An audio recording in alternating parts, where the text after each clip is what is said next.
Alright, welcome back everybody to Hearth and Home. Previously, on Hearth and Home, the party made their way to Talus, the capital city of Averlin, and they traveled there with the intention of speaking with a person who was sort of recommended to them by Lady Bailey. They were recommended to go and speak with a old wizard in the city because he may have a little more insight into affairs of the arcane and may be able to offer some guidance into what exactly the witches may be planning, as the party hit a bit of a dead end after one of the witches was able to escape. So, making their way to Talus after a few days' journey, and they ran into along the way a group of rangers as well as an odd man who was having a nap by the roadside. They finally found themselves in the big city and proceeded to sort of get their bearings a little bit and visit a few of the different areas. They visited the Artisans District in search of the blacksmith, where Hilda was seeking to buy a whip. Oh yeah, did you get that in your inventory? I didn't add it, I don't think, but I think I did. make sure it's in there. Yes. Perfect. And Naraka's selling a few of her older supplies for some coin. They then decided to head through Market Square to Weaver's Way, which is a side street where they were told the wizard could be located. And after arriving on that kind of long, narrow street, they saw at the end of the road a large tower with smoke coming from the chimney and some mystical sparks as well. And opted, rather than fully exploring Weaver's Way, they decided to head right to the Wizard's Tower and walked onto his property and knocked on the door. To which they received the answer to, come on in, dear friends, hurry up now. And they decided to head inside. So that is where we return. I left them on that brutal cliffhanger of not being allowed to see the wizard. We don't know how long his beard is. We have to see it. I'm gonna cover my eyes. I'll never know. Imagine he just had no beard at all. Wouldn't that be depressing? Ew, he's like, he has like there's just nothing, like not even a mustache. It's just bare. He down. doesn't Like, even have 15. He doesn't even have. He doesn't even have eyebrows. He's just like entirely hairless. Oh my god, he's Yep. like bald. What kind of He has fucking no hair wizard doesn't whatsoever. have a beard? Get real, Jay. No, even better. He just has like a peach fuzz mustache, and that's it. Ew. Oh god, he has like really long sideburns. Puberty mustache. Ew. Oh dear. Zooms I don't in like into this. the top right of the stream with one of the strongest wizards in the realm with no beard. I know what I said. All right. Well, if you don't have hair follicles, I don't think it counts. You make your way into the wizard's tower.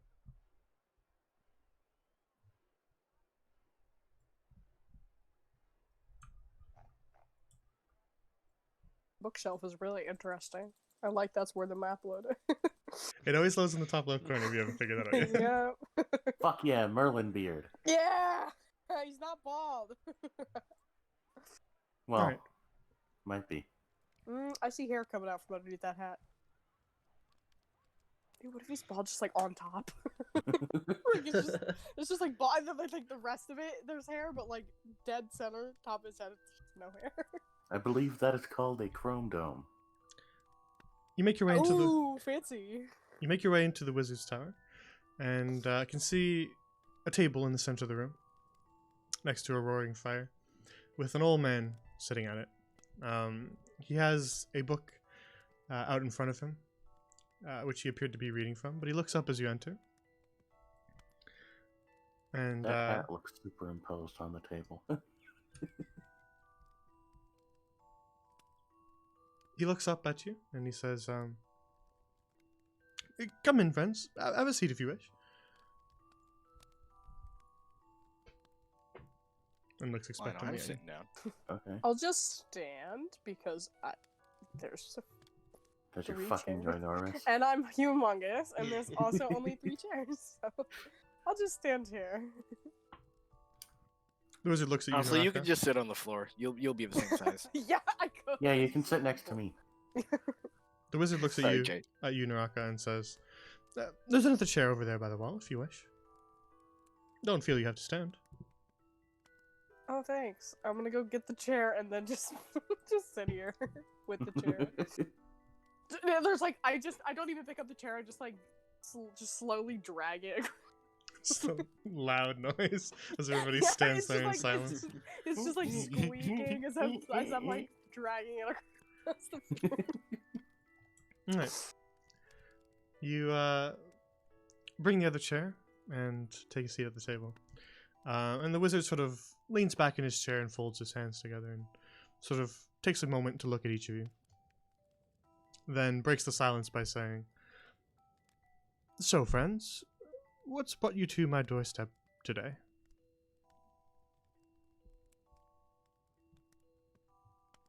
Well, we have a bit of a hag problem.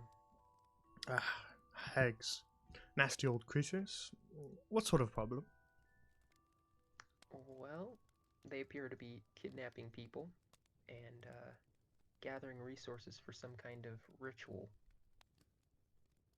Yes, always up to some sort of ritual, those old hags.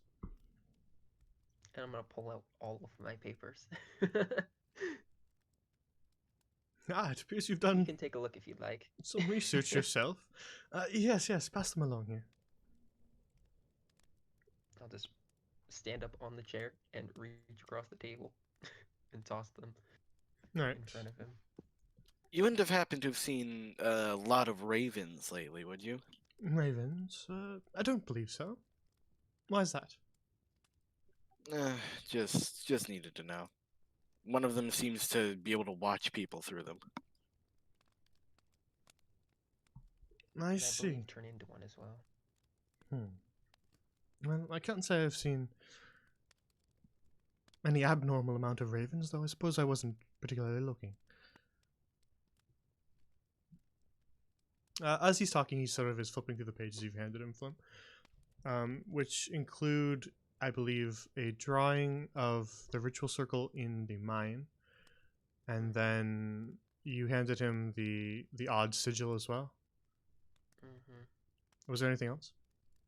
The list of stuff that they were using and Okay. some stuff about Alexandrite, probably. Okay. Just Hey. as much as we know about that so far. Can we show him the mirror shard? Oh yeah, we can do that too. Yeah, I just want to deal with the papers for at the moment. He's flipping through the papers and he says, well, this is definitely an arcane ritual circle, though for what, at the moment I can't say. I'll need to do a little bit more digging to be able to determine exactly what this circle is for. And then he flips the page to the next one. Looking at the odd sigil. Well, this doesn't appear like any magic symbol that I've ever seen. He looks up at you, Flimp, who handed him the papers, and says, this sigil here, where did you find this? Near the arcane sigil that we have on the back page, or the previous page, we found it in that room under a chest, or behind a chest. We actually discovered the ritual as it was happening, so we know that it turned some people into bone creatures. I wasn't awake for that part, but I've been told. Fenton, the wizard, looks over at the rest of you for confirmation, as Flimp says that he isn't sure. Almost got him too. Yeah. If we hadn't intervened, it probably would have. Yeah. I see. A ritual to transform the living into bone creatures, undead, you said? He's sort of kind of half talking as he is still staring at the pages. Yes. Well, it's not unusual for hags to dabble in necromancy. Looks at Naraka. I knew it. I knew it somehow. Right, he notices your glance. My God. Oh god. Oh, what have you done? Why the funny looks, friend? No reason. We've had a bit of dabbling with necromancy ourselves, and I'm gonna pull out the amulet, the necromancy amulet that I have, and just kind of slide it across the table. Koja buries her head in her hands. So does Hilda. So you're sliding the amulet that you were wearing from, yeah? Attuned to? I don't know. Okay. I don't know what I've done with this. I believe you attuned it. You just Yeah. weren't quite sure what it did. Right. He takes a look at it and says, squints his eyes a little bit, and then you see a slight little sparkle from his fingers as he touches it and says, it's definitely magical, and I agree with you. Necromantic properties. Here on Spellweaver's Way, there's a shop that can identify this for you if you wish. I may have to check that out then. It's Miss Green Street. Awesome. Thank you. Now then, this sigil here, it doesn't appear to be arcane. There's no resemblance to any ley lines. There's no magical runes. I don't believe it to be related to the arcane at all. Flips to the next page. Maybe Unless it's you a want to say plate. something. We do know there were 5 hags at some point, so we're wondering if it was some sort of symbol or map as to where the hags were located, or honestly, at this point we've thought about a number of wild theories. He sort of strokes his beard as he talks. I see.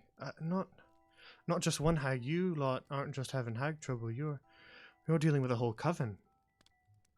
Yeah, we've killed 2 so far. I see. So you believe then 3 remain. Mm-hmm. We've encountered the 2 of the others, and then there's 1 that we haven't met yet. Even with reduced numbers, a coven of hags is still a problem. They grow in strength the more members they have, and even with 3, they will still be capable of quite a lot. Well, if we were able to take down the first 2, how bad could the other 3 be? Yeah, I feel like that is not a question you should be asking. One should never underestimate a hag. They're crafty creatures and can be deceptively powerful.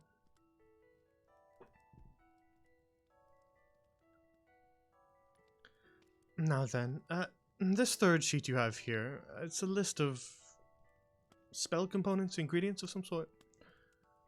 Was this for the ritual Yeah. that you found in the mine, you said, right? Mm-hmm. This mine, where did you say it was located again? Just up past Rockfall. Yeah. I see, to the west then. Mm-hmm. And this... Well, there's vials of blood, not unusual for necromancy and blood magic, and bone dust does have channeling properties, though rather grim to use human bone dust. And this stone here, it describes. Tell me more of that.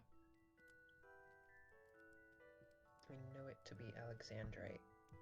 It used to be mined back when Rockfall was in its mining boom. Alexandrite. He sort of looks lost in thought for a moment, just repeating the word under his breath as he sort of gazes off past all of you into the room. I pull out a piece because I think I have a small D20 sized piece. You do. Here's a little bit of it. It seems to be magical. I see. Slide it across the table. I will slide it across the table.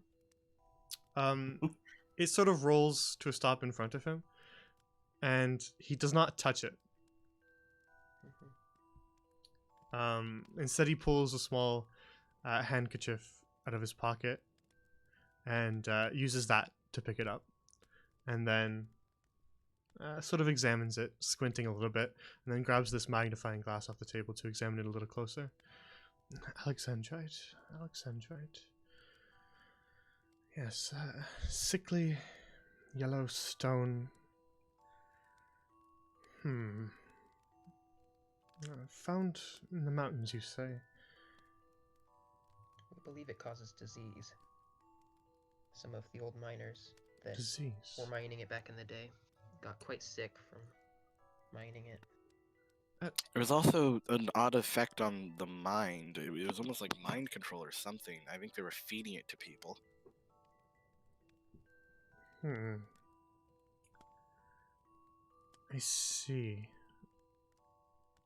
Tell me more of the disease part of it. What were the symptoms? Hacking of yellow stuff.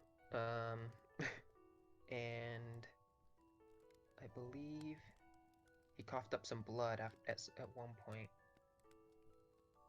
Just generally unwell. He didn't look right.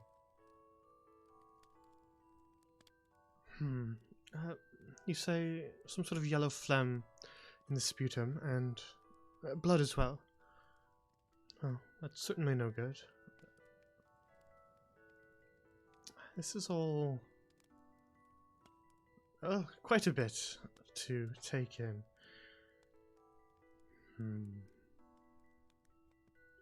He sort of looks off into the fire as he thinks for a moment.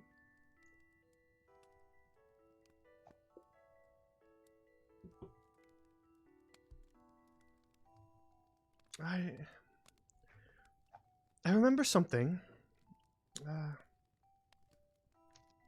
Some years ago, a big kerfuffle over this little rock in the western mountains. Is this the same rock? I would assume so. Yeah, most likely. I believe there was talk back in the day of that, and some folk got sick, and then, well, it sort of faded from memory since.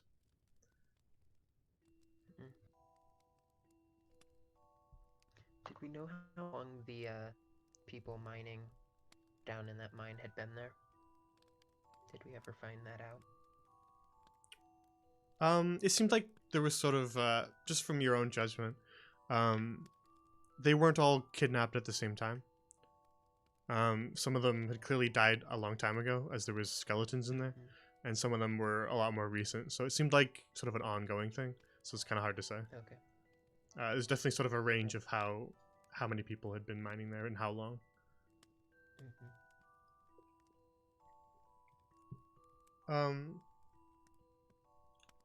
Fenton stares off into the distance for a little bit, and then I'll give you his name tag too, since you already know his name. And then stands from the table suddenly and quickly.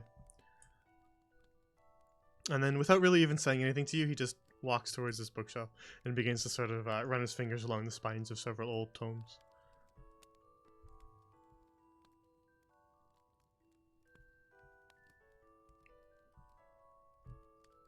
And you see him just sort of move back and forth, hunting for something clearly on this bookshelf. Yes. It seems to be. Let me see. He just sort of mumbles to himself as he's looking. And then eventually. Aha! Here it is. He pulls a book from the shelf and returns to his seat.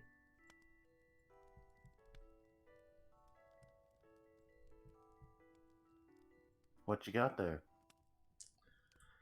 Well, all this talk of Alexandrite, you call it, it was pecking at my mind. Something far back, a memory I had of something I'd read once. And I was having difficulty recalling it. But then I remembered that it was a passage from one of the books that I have here. I believe it was from this book. As he's talking, he's flipping through the old kind of tome, and he's sending clouds of dust up into the air that he seems to be ignoring. He pulls some small eyeglasses from a chain around his neck and affixes them on his face along the bridge of his nose as he flips through the book. He appears to be intently looking for something, and after a few moments of just sort of quiet with only the flipping of pages and the crackle of the fire, you see him trace along one of the pages with his finger and then stop. And he says, Yes, I believe this was it. An old passage from a book on archaeology. An unfortunately unfinished passage. If you allow me, I can read to you from it. That would be great.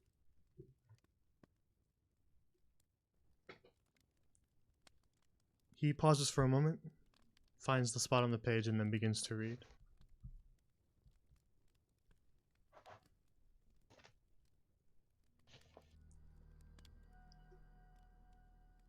A time before time finds ancient figures, each describing a tenebrous mass living beyond even the stars above us.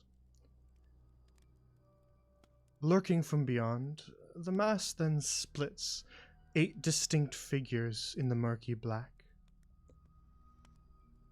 Precipia, they called one of them. The name seems to derive from a belief of looking beyond the precipice and finding its gaze meet yours, only to lose hold of yourself. Therein we tie the concept and aspect of control to this name, Precipia. And then he pauses again and sort of looks up to see the reaction of you. And then, seeing that you're all sort of expecting him to keep going, he just begins to sort of mutter to himself, and unfortunately, that is all they wrote. No greater tragedy than pieces of history left unfinished or tarnished by time. The restoration of artifacts is one thing, but the older I get, the more I learn that matters of magic can only get one so far.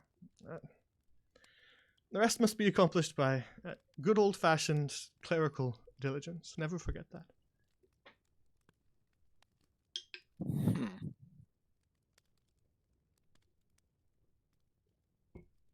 Now, It might be this Precipia. yes, the reason that I connected these two thoughts in my brain was I recalled an older name for Alexandrite. I'd read it somewhere, and I believe it's connected to this passage, as the older name for Alexandrite was Precipia's Tear.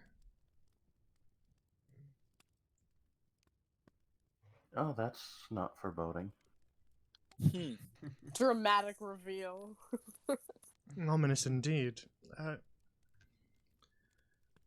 How long have you had this stone on you?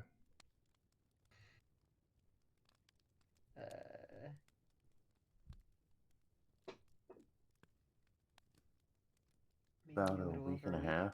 Yeah, at least a week longer. He thinks and says, and you haven't noticed any ill effects amongst any of you? No? Particularly. Not really. I see. Well, then it seems that not mere contact is what causes ill effects. There must be something more to it. Though at this time, I believe it's hard to say.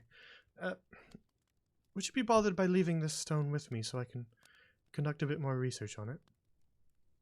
Do we have more of it? I have the crossbow bolts. You have crossbow bolts with it, and you have the stone, the small piece that Flimp has, I believe. Other than that, I think you have some old yellow goo that you found on a tree stump. I do have the goo. Right. Though that does look different slightly to the actual ore itself. Okay. Yeah, for sure.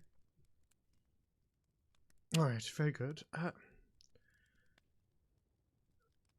I hate to immediately rush off to work, but, well, this matter does sound rather serious, and I would like to begin a few tests on this piece of alexandrite you have to determine a little more about its nature and its properties, as well as what it's capable about. What it's capable of. If you wish, you may return later today and I may have completed those, or you may remain here, I suppose, if you wish. We have one more thing, if you wouldn't mind taking a look first. I see, of course. Show it. Mirror? Do I have that? I have that one. Pretty We sure you passed do. it back and forth. Okay, well, I know I'll that I hand it to do him then. not. Yeah, Flimp doesn't need to carry everything. Koji can have it. Koji, you pass him the piece of a mirror and he says, that's rather odd, sort of looking into it and seeing the, as you sort of place it on the table, he sees the purple clouds, and then as he picks it up, he sees them fade, and he says, it appears to be connected to a location, perhaps for communication purposes. Where did you find this? He's looking at you, Koja. Tower in Rockfall. We broke some pieces off of a larger mirror. Ah, so it wasn't just a shard when you found it, I see. We have a small hand mirror too. And it is the That same was as held the by one of shard? the other hags. Yeah. I same see, I picture. see. Is there any way you can track to the location it's connected to? Possibly, but I've never done it before. I imagine it might take some time.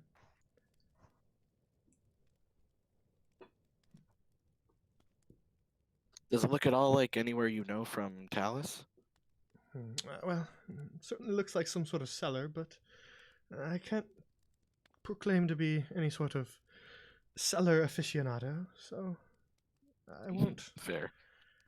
I won't pretend that I know exactly where this is, though it does certainly look like a cellar.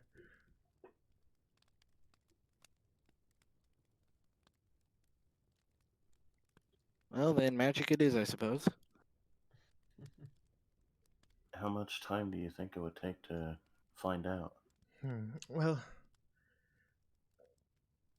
at least a couple days. Though again, I've never done this before, so it is hard to give you an exact time frame.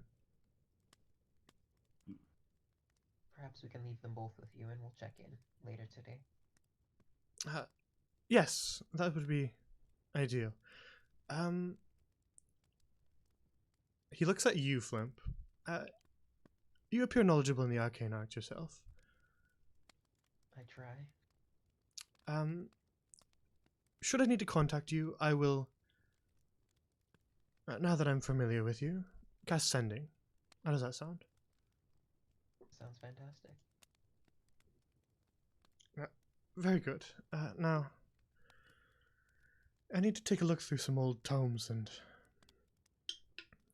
take a closer look at this alexandrite. If you want to spend this time wandering around Weaver's Way, feel free to do so. I'll call you back if I discover anything.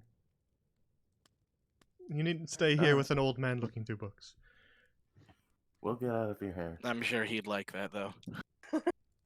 He's like super lonely, and he's like, "Wait, no, don't leave." Before you go, the burly one, I never got your name. Mm. He's looking at you, Naraka. Oh, it's Naraka. Could I trouble you to move that cauldron over there, closer to the fire? Just place it on the stones. Oh, no problem. The old back isn't quite what it used to be, and, well, I'd hate to burn any sort of arcane energy on an unseen servant spell while I'm trying to accomplish other things. I understand. I will pick up the You can move it. cauldron. Okay. Yo. I steal it. I'm gonna steal the cauldron. He wants it on the fireplace or On the here? stones, yes. Yes, just on the stones there to allow it to heat up for a moment. Cool. Perfect, thank Wait, you. is the hat movable? Yeah. No, the hat's on the back only. No. I just knew okay. he was gonna do that, so I already gave her permission to move it. I can move the hat if you Yay. want, though. Ooh, Can I have a spooky. funky hat?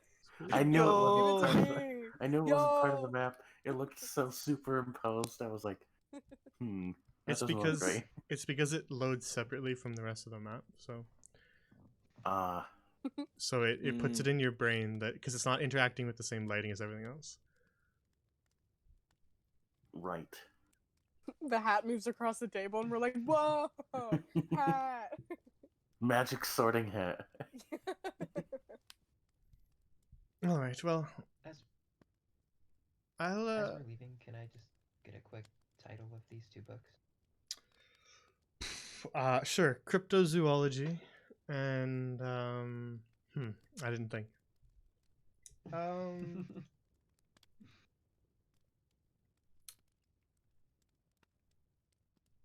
I think that one would just be titled something like Arcane History of Everlyn. Okay, cool. Thank you. Studying cryptozoology? Sure. Pretty smart. Yeah. I mean, he's a wizard. I sure hope he is. Definitely gonna pretend I know what that word means. Yeah, I know what it means. It was what nice does it meeting you, mean? Trenton. I'm not gonna tell you, idiot. Rude. Sorry. Bickering as we walk out. Into the Fighting about the confession. definition of cryptozoology. Nice to finally meet you as well, friends. Do take care, and I suppose I'll be seeing you soon. I'm gonna wave to him as I walk I outside. mean, like, finally meet us. Wait a second. Alright, you make your way outside back into the streets. I really like the horse that's just like there, right next to one of the Yeah. chilling.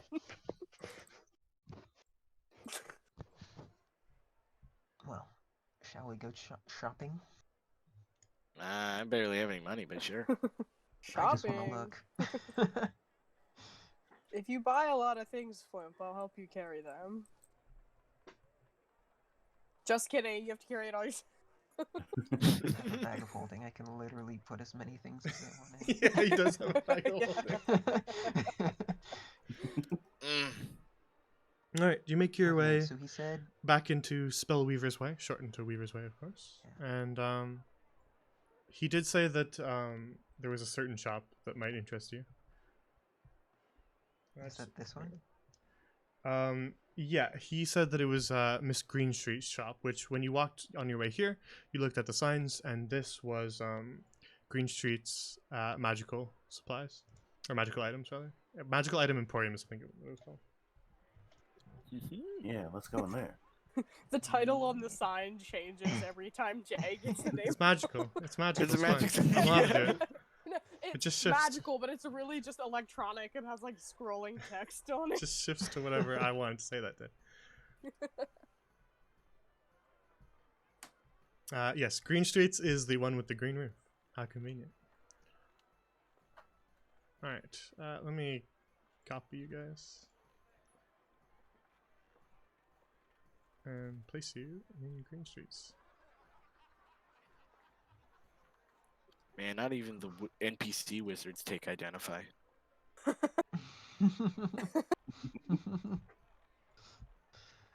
Yeah. It's got too many other things to do. Got no room.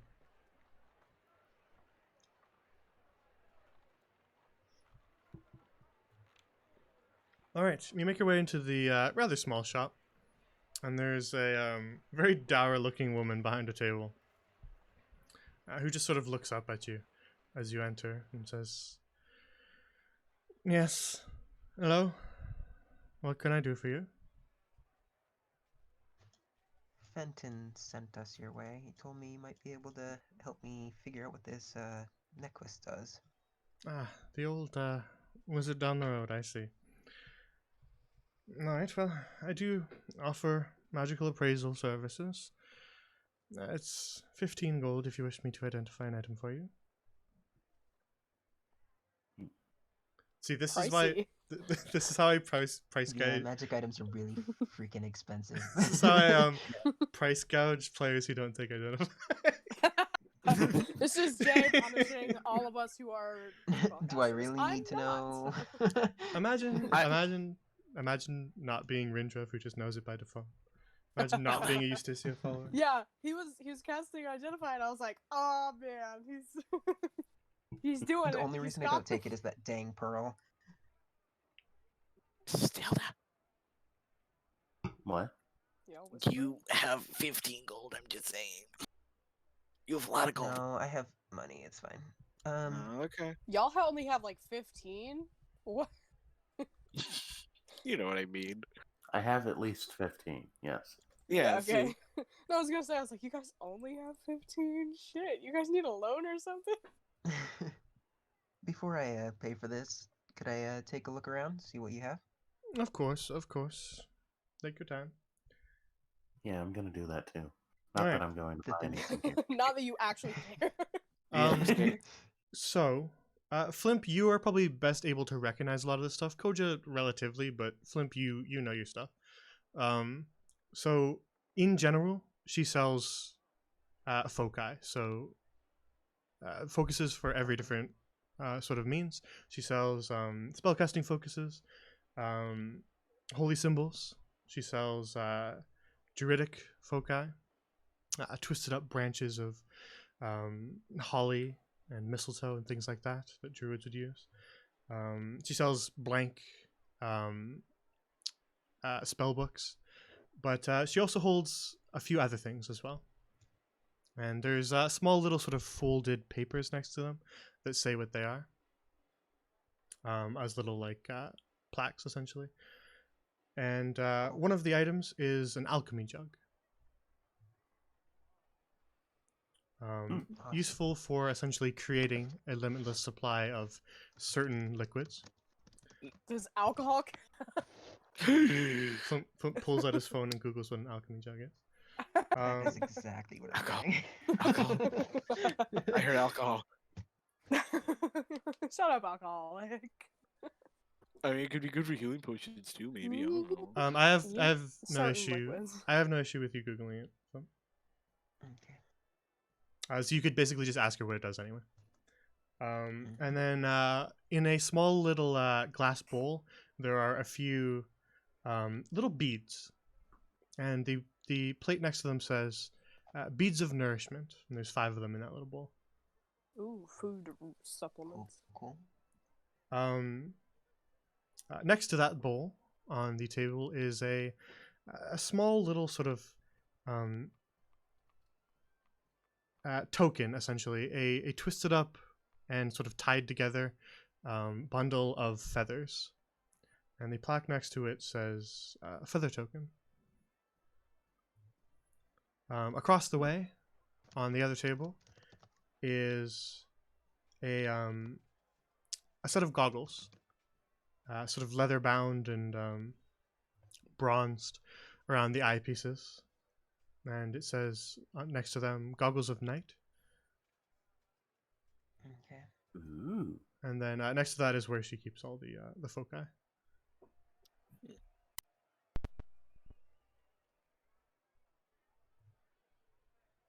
Cool. Question. Does it say how much the items are? Yep. Shut up! I have a question. Okay, You sorry. can ask her. Okay. No, it's fine. I'm sorry. For my great axe, did we ever find out exactly what it is, or like vaguely what it You got the vague impression of what it did, but you never got the exact definition of what it Okay, did, which she 'cause can I'm- give you if you appraise Yeah, it. I'm gonna appraise that. I want her to appraise my Alright. great axe. She inspects it and then just kicks you out. Yeah, she's like, "This is horrible. Get out." You pull your great axe off your back and, with a bit of a heavy thud, place it down on her table. And she looks it over and says, "Magical appraisal, then." Yeah, I have no idea what it does. I see. Very well. You see her sort of place one of her hands. She's wearing sort of black gloves, and she pulls one of them off and then places the bare hand on the sort of black metal head of the axe, and closes her eyes for a moment. And then you see a slight glow from under her hand as she closes her eyes. And you pause for about a full minute as she just sort of focuses on the axe. So I'm going to add the actual axe to your inventory now that you know what it does. Oh, cool. Heck yeah. Looking forward to that. Also, I'm gonna take 15 out of my monies. Perfect.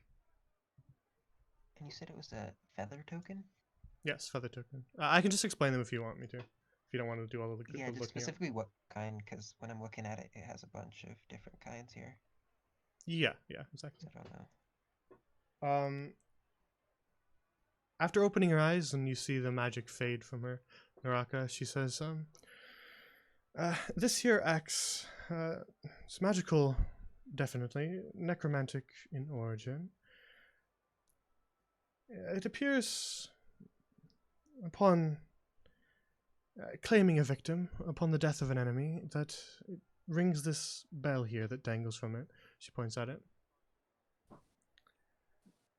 And it appears the bell itself rings out with necromantic energy. So I have to explain this out of character because Eda Greenstreet does not know what a action or bonus action or necromantic damage is, so I'll explain it out of character. Essentially, once per turn, when this weapon deals the killing blow to an enemy, you can choose to have the bell ring out to mark that enemy's death. Any creature other than the one attuned to it within 10 feet of the wielder will make a con save. And if they fail the con save, then they take additional necromantic damage. So essentially, when you kill an enemy, you can choose to do an AoE.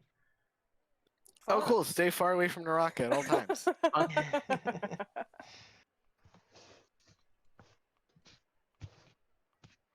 And it doesn't chain if the necromantic damage claims another enemy.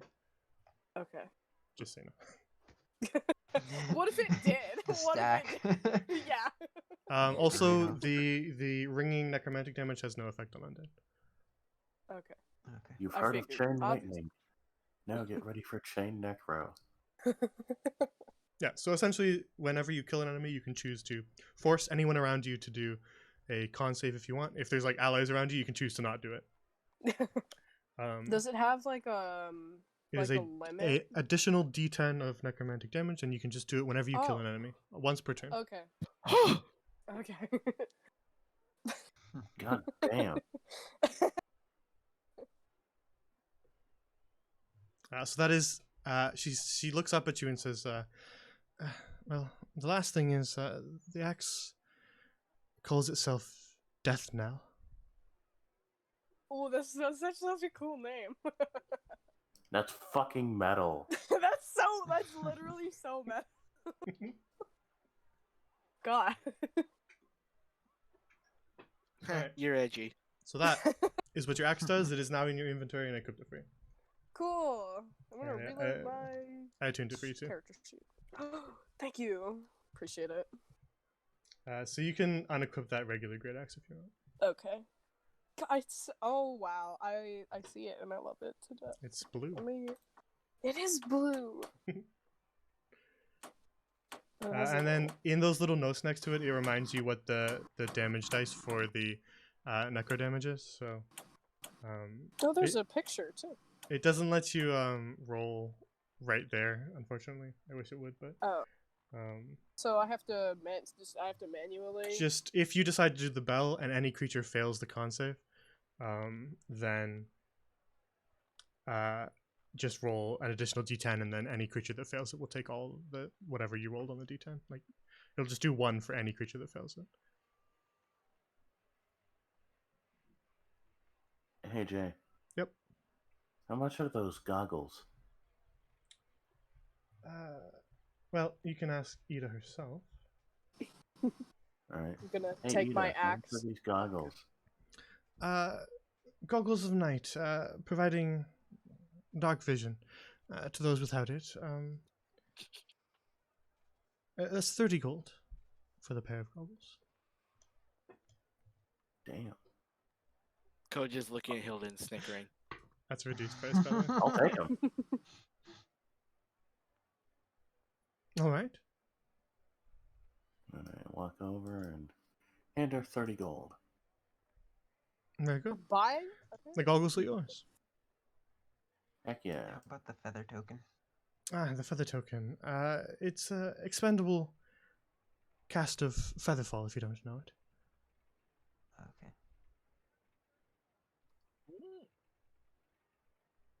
It's a one-time use. Yes.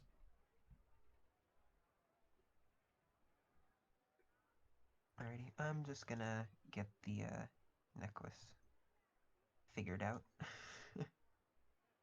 I got the money. All right.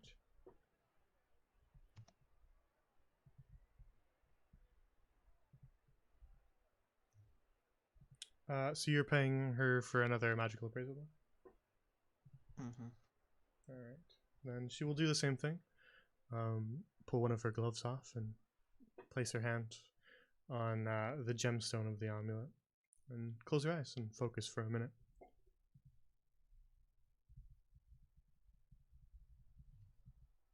As the DM finds the note on the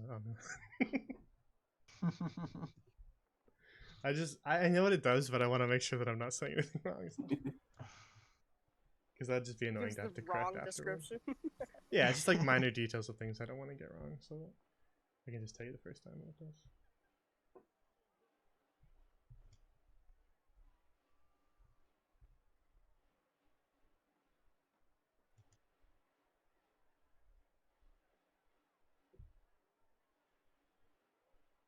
Do you happen to buy items here, too? I suppose, if I deem the item of value, although this is a magical item emporium, so whatever you're selling will have to have magical properties, of course. Of course. Now then, she finishes identifying the item. This is a life ward amulet. When the wearer who has attuned themselves with its magic is, well, knocked unconscious or mortally wounded, the amulet shatters itself and uses its energies to heal you. Cool. So when the wearer who is attuned to it is reduced to 0 hit points, amulet shatters and heals you for 3d8. Well, Damn. Nice. It is a 1-up mushroom. Yeah. Can think of a couple times you could have been wearing that. Yeah, that Yeah, was I mean, very I unfortunate. think- You had it on you, but were not attuned or wearing it when you got Yeah. reduced to 0 hit points. Otherwise, you would have got Honestly, away. I don't think I would have made it out of there anyway. You might have what was actually, going on there. from my perspective, you might have actually got away had you attuned it, Oh. which was just something I was laughing about in the background. She hands the amulet back to you, Flimp, Thank you. and you may sort of rewear it. It isn't unattuned to you just because you gave it to her, but you can Cool. place it back around your neck. Now then, she looks towards you, Hilda. Was there something you wish to sell? Um, Jay, you said she had holy symbols. Yeah. On display. Mhm. All right, I'm gonna. She's Take got kind out- of like she's got the most common ones. She's got holy symbols of Brava. She's got Seneschal, the common gods. I see. I'm gonna take out that amulet I stole off that one dude at the Oh yeah. Oh yeah. Okay. lumber mill. How much would you pay for this?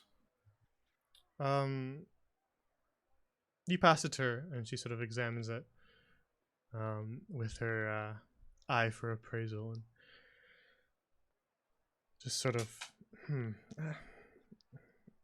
well, what exactly is it?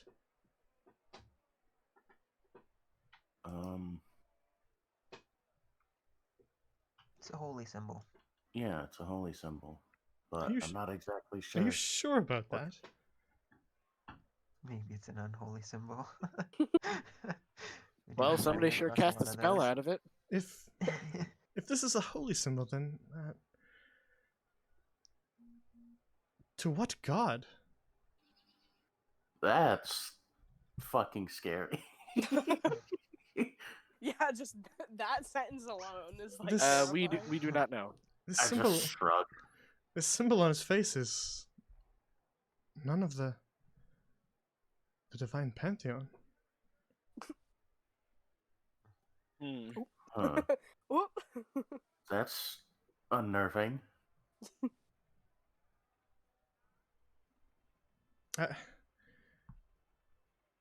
I don't know if I can buy this off you. I don't know that anyone would have any use for it. Well, someone sure got some use out of it. But thanks anyway. I see.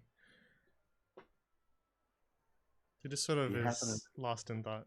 Go ahead. Do you happen to know where I could find out what the symbol is for? Or like what god it's for? Matters of the church are not my forte, unfortunately. I dabble more in the arcane arts than the divine. I suppose if you could check anywhere, it'd be the church in Market Square. Thank you kindly. Now then, was there anything else you wish to purchase or sell? I think I'm all good. Yeah, I'm good. I'm all right. So y'all already spent a lot of money. Very well then. Not me. Good day, and should you need anything else, don't hesitate to return to Green Street's Magic Item Emporium. Pleasure doing business with you. And you as well. She says that, but she's like so concerned. Like this ragtag group of random adventurers just walk into her shop, and one of them's like, "Hello, I have a necrotic axe," and the other one's like, "I've got this thing that isn't for a I'm god that we know." So for reference in the world in general, this is not just directed at you guys, but necromancy is not purely an evil thing. Necromancy, when dabbling with the undead, is where it starts to take a turn towards what most call blood magic. But necromancy within itself is often used by followers of the bride and groom, so clerics and stuff like that. So there is such thing as a cleric of death, and that is not necessarily a bad thing. They'd be like funeral directors, essentially. You guys have met a cleric of the bride and groom. She gave Which you candy. explains why the life ward one was necromancy. And she helped your girlfriend. Okay. Yeah. I know. Yeah, see, guys, that's So- why necromancy isn't bad, because that's Hence why I why love a girlfriend. the word necromancy has a very negative connotation, but it's not always considered evil by people who understand magic. Won't consider it evil necessarily, but your commoners might be like, "Oh, I want nothing to do with that." So for reference as to the world in general, that is sort of how I treat necromancy, is that there's lots of spells like gentle repose and stuff like that that are actually like very beneficial spells. That Everyone keeps walking on me. Jeez Yeah, why Louise. are the Well, clerics of if the you Bard align That Guild spell yourself shop? with the fucking grid. we're No, we're I'm on the gigantic. path. What do you mean? What's a grid, Hilda? Oh, What are wait, you hold on, talking now about? look. Yeah, Hilda, why are you not walking on the path? Why are Grid. you? Why are you not walking? half Why are you walking on the dirt, Hilda? Are you Because I'm a serious? loose cannon. All right, you make your way back Sus. out into Spellweaver's Way. There are quite a few shops But here. there's- Yeah, I was gonna look for a spell shop. Yeah, there was a few different ones. The one that you're standing right near was the spellcaster supplies. Okay. And then there was also a spell scriber. Hmm. In addition to a bunch of other stores. Let me double. I need. I didn't really catch that. You cut out a bit. Yeah, I'm double checking what I need. 1 sec.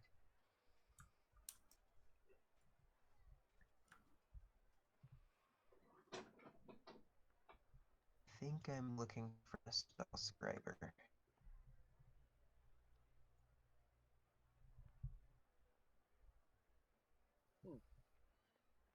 Well, I'm gonna go over and talk to this guard here. Yes, citizen. Can I help you? Do you know of any clothing shops that might sell hats? Uh, not off the top of my head, sorry. Damn. Though, perhaps the shoemaker doubles as a tailor. All right. Can't make all your coin on just shoes. True. I assume.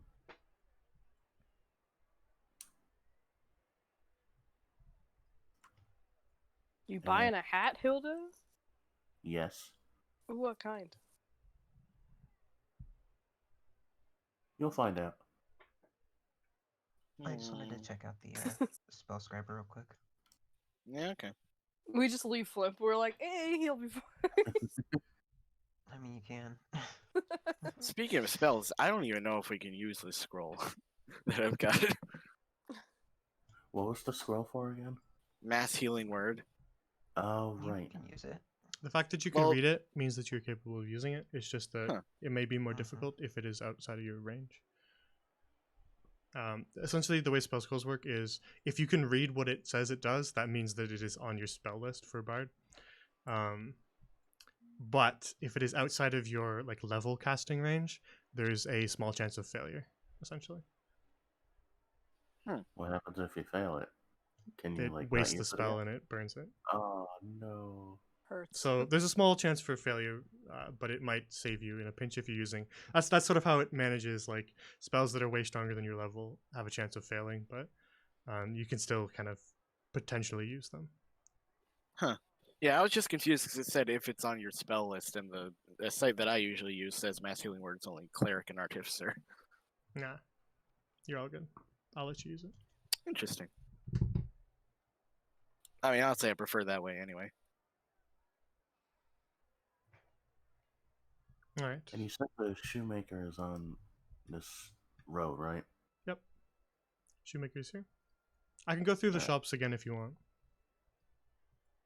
Yeah, that'd be great. Shoemaker, jeweler, glassblower, Green Street's Magical Item Emporium, spellcaster supplies. This was Archibald's spellscribing service. Potions, and then this one said the Star Seekers Guild. Down Right. here. Okay.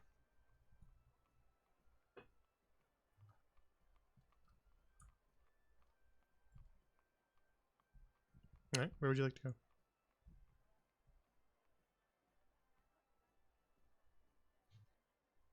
Oh, were you not actually going in the store, Flynn? Well, I have 2 places Oh. I want to visit. Do you Okay. guys? I mean, Yeah, I'll come in and look around. Want to join me in the shoemaker shop, Naraka? I mean, I'll come with, but I don't exactly have feet, so. Fair enough. Hey, hoops can wear shoes. Wait, do they make shoes? Horseshoes. What the? Guys, I got a good horseshoe. No.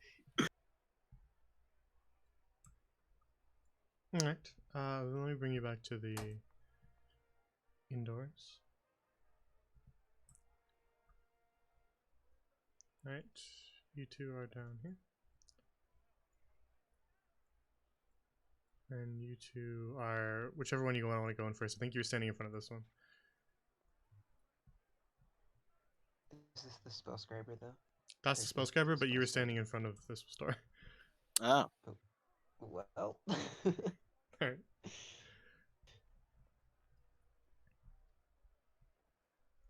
Alright, who wants to go first?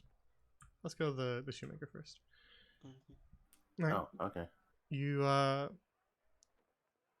walk into the small workshop, and a woman just sort of slightly past middle age turns around from her desk at the sound of the door opening, and just sort of glances at you, Hilda, then just sort of cranes her neck to look up at Naraka. Oh, hello. Is there something I can help you with? Hi, we know you're a shoemaker, but you wouldn't happen to be in the business of making hats, would you? Well, I dabble as a tailor from time to time, and occasionally I buy clothes from those who are willing to sort of offload extra.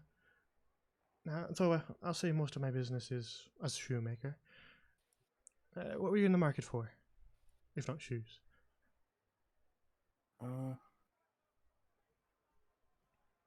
You wouldn't happen to have any tricorn hats, would you? Well, I suppose I could take a look at my supplies, though. You mean like the sort that a ship's captain or a pirate would wear? Yes, exactly. Well, that does make it a little more difficult. Don't often get sailors in this city. It's more of a port penitent thing. Though I can have a look at my supplies. Guess we have to go there and now, Hilda.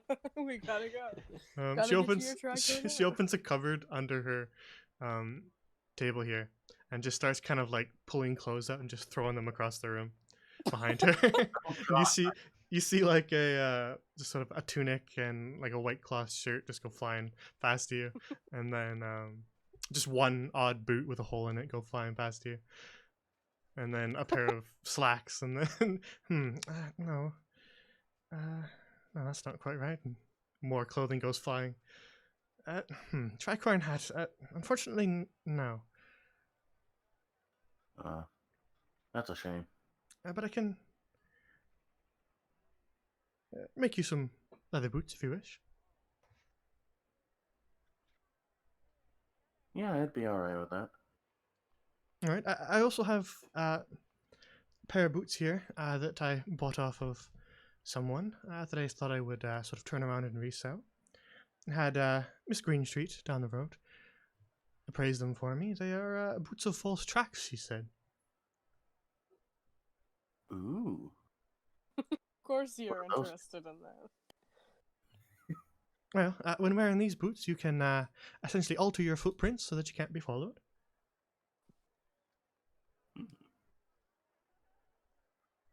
So boots of false tracks let a humanoid wearing them choose to change their tracks to another kind of humanoid of their size. Huh. Essentially allowing you to leave fake tracks. How much would those go for? 30 gold. Ah, I don't think.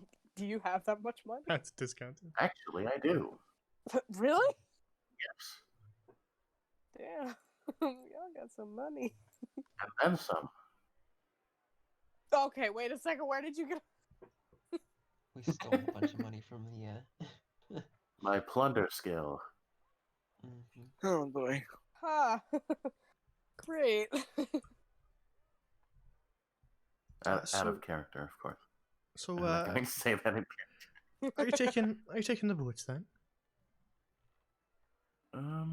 Yeah, why not? All right. Well, they're yours then.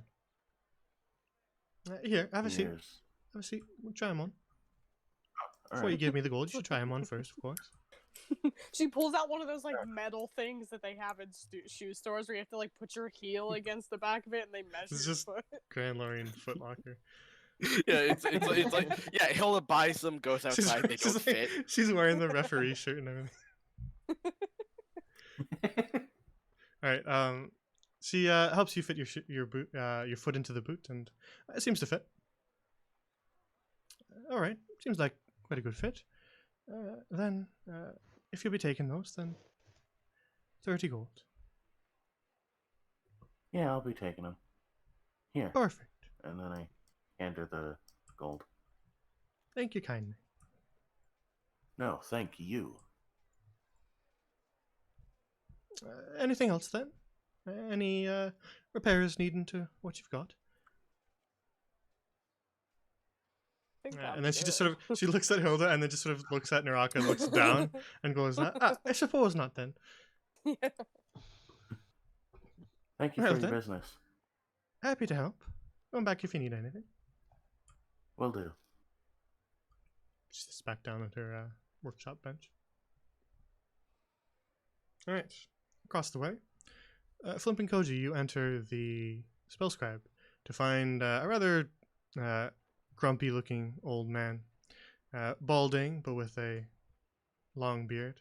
He just sort of looks down his nose over some glasses at you as you enter, and he goes, yes, what is it you need? Do you perhaps sell spells? Well, I sell spell scrolls. Bloody tongue twisters. Let me do. Well, So what do you got? on me right now, I have Scroll of Mending, Scroll of Mage Hand, Scroll of Acid Splash, Scroll of Acid Arrow, Scroll of See Invisibility. But I can always create a custom spell for you if you wish to scribe something in particular. I'm looking for Big B's hand. Big speech. Well, I suppose, but it costs you extra to do a custom spell. How much? Well, let me take a look.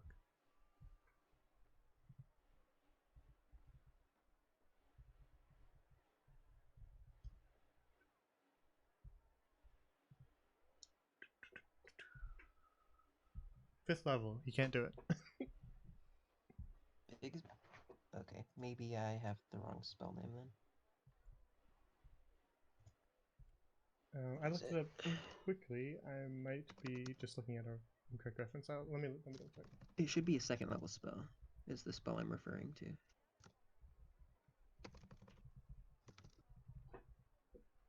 Then you should be fine if it's second. Let me double check it. Yeah, I looked it up too. That's what I found. 5th level. Yeah, I looked it up quick, but I'll actually reference for it if you want me to. Also, Jay, I Yeah. can't find those boots. All right, let me look. Flimp, find whatever you were referencing and show me while I Yeah, added them try for with Hilda. that. Everybody's just like doing bookkeeping stuff. Everybody's looking for something. I'm just vibe. There you go. My D&D Beyond won't load. In your inventory now. Yeah, I was having a little bit of trouble with it too. That might be a problem. Mm-hmm. Yeah, I accidentally reloaded the page when I was trying to go look for the spell, and then I...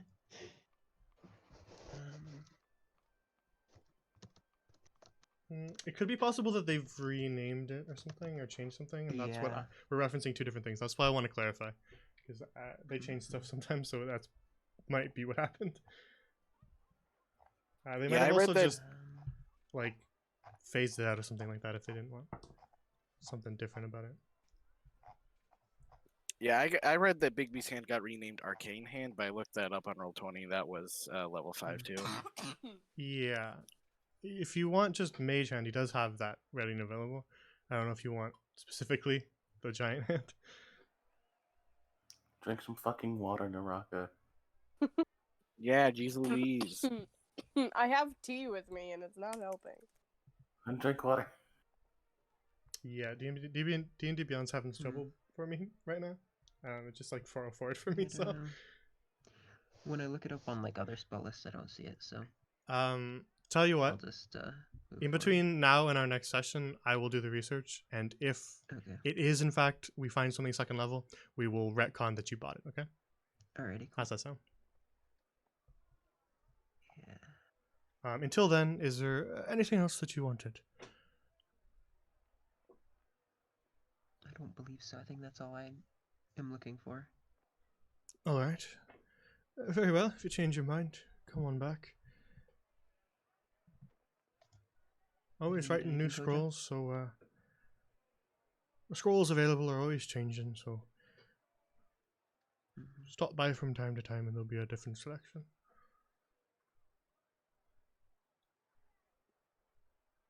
Alrighty then. Then as you leave the shop, he resumes his reading. Alright, so both of you have now left the shops that you were in. Is there anywhere else you wish to go? I would like to go to the jeweler's, please. Alright. You walk in Oh. to a rather ritzy looking store. Nicer than the shoemakers, and nicer than even the magic item emporium. It's got a fine rug on the ground and several display cases with all manner of necklaces and rings within them. And behind the table on the far end of the room is an old dwarf with white hair and beard. And as you walk in, he is examining with a small little eyeglass a ring. And he notices you with the sound of the door and looks down at you and says, Books down! well, looks down from what he's doing. He's sort of using the light from the windows to examine the... looks back at you and says, hello there. Is there something that you needed? Yeah, I am looking for, like, a necklace or, like, a bracelet or something. Something, like, simple, but it's a gift, and I'm not exactly sure what I should be looking for. I don't have much knowledge in this sort of thing. Alright. Well, Shut up! Gee, I wonder who it's for. Oh my god, I wonder who it's for! I'll deck you. I will. looking for Do it. something just mundane then. Because here at Treasure Belts Jewelry, we do have a few magic items as well. Yeah, I'm just looking for something to give as a gift. Something simple. Aye, so just like, mundane then. Yeah. Of course, alright. Well, we have non-magical rings, non-magical necklaces. We got a selection of different metals. We got brass, silver, gold. What exactly are you in the market for? I'm gonna turn to Hilda. Hilda, help me! I need your assistance. Say no more, fam. Bums. Of course, with the different selection of metal, you'll have an increase in the price, of course. Hmm. Okay, Hilda. Obviously, you know who this is for. Yeah. You're not He's very Lady subtle, Bailey. Naraka. What did you say, Hilda? You're not very subtle. I'm not trying to be subtle. You know what? I might as well just scream it from the rooftops at this point. But anyway, I want to get her something, but I'm not exactly sure what to get. Obviously. I'll help you out. I appreciate that. What do you got? Well, Gonna me? Oh. No. he does the classic jewelry thing where he takes out some cases and he starts kind of showing them off to you. Well, here we've got a selection of fine rings. We've got rings of brass, we've got rings of silver, rings of gold, and then pulls out another case, places it on the thing and sort of turns it and opens it. for you to look. Here we have necklaces. Necklaces of copper. We've got silver as well, and necklaces of gold for those with the finer tastes. Mhm. I'm gonna stroke my chin as I'm looking the jewelry over. Appraising it. I think I'm more so in the market for a necklace. So All right, I see. He puts away the ring case. Hold on with this one then. yeah, Yeah. that's for later. All right. That's a surprise still that'll help us later. You'll get there, Naraka. I'm gonna. What kind of necklaces? Or like other than the metal? There's a variety. He's got quite a lot of them. He has just sort of plain chains of each of the metals, and then he has ones that have sort of tiny little pendants, ones that have sort of a larger circular pendant on them. And he says, I can even engrave some of these pendants if you wish. Are there any ones with like Gemstones. Jewels. Yeah. I see we're on the same path. All right. I was not gonna say that, but okay. I guess we're looking at them now. Well, it will increase the price slightly, but we've got some. Pulls out another case. Some necklaces here with opals and beryl, sort of embedded into the pendant here. Is that what you're looking for? Some of pearl, straight from the oceans. What were you thinking, Naraka? I don't know. I don't really want a pendant. If that, like, I want it's not just like a chain, but like I have this sort of idea, I guess. Like, you know how. Describe it for me. Okay. He's got a lot of necklaces. Okay, so you know like how oh god, this is not If gonna you need go well. if you need a reference picture, you can send it in our chat if you want. Okay, you know what? Let me go That's- look for a reference picture That's super perfectly fast. fine. Sure. Yeah, hold on. Meanwhile, Flump and Kojo, what do you guys want to do? Spin. All right, I did Flump, want to check out the. you and Kojo one walk with out the- of the the shop, and Kojo just sort of spins like a whirlwind. Are you just doing an open-armed twirl? Yeah, exactly. Yeah, That was I what know. I was picturing. Just like a Sound of Music twirl. That's exactly what I was thinking. Exactly. Yeah. They're just like dancing in the middle of the street. Koja takes off. Koja turns into a helicopter and flies Yeah, away. I don't know. Helicoja. All right. You can go down the street to the guild if you want. Yeah, I would like to do that. Helicat purr. Oh, and I found the spell, and it wasn't what I thought it was. Okay. So, could I get locate object? Sure. I don't know if I have the money for this, but I'm gonna ask anyway. Well, yeah, go back in. What level is it? Is it just second? Second, yeah. All right. Koja spins so fast she accidentally knocks Flint back into the store. Whack.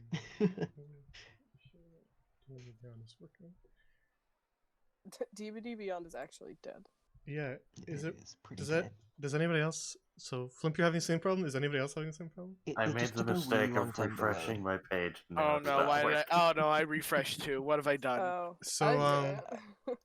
So that might be why you couldn't find Yeah. the boots then, Hilda. D&D Beyond. More like D&D Begone. Okay, wait, hang on. Did it add the boots for you, Hilda? I don't know. That's why I was refreshing. Ah, okay. All right. Well, then I won't be able to add it to your inventory anyway, Flimp. So we'll do the same thing. I'll add it for you. I'll message you in between sessions, and you can just decide then if you want to have done it. So it'll just be a mystery Ooh. whether or not you bought it until we reveal. I threw my little pictures in our Hearth and Home Discord. I see. Those I are see. fucking pretty. Wow, those look like they cost a lot of gold, huh? Oh boy. A dwarf just Tilda kind of may have to spot me. quietly.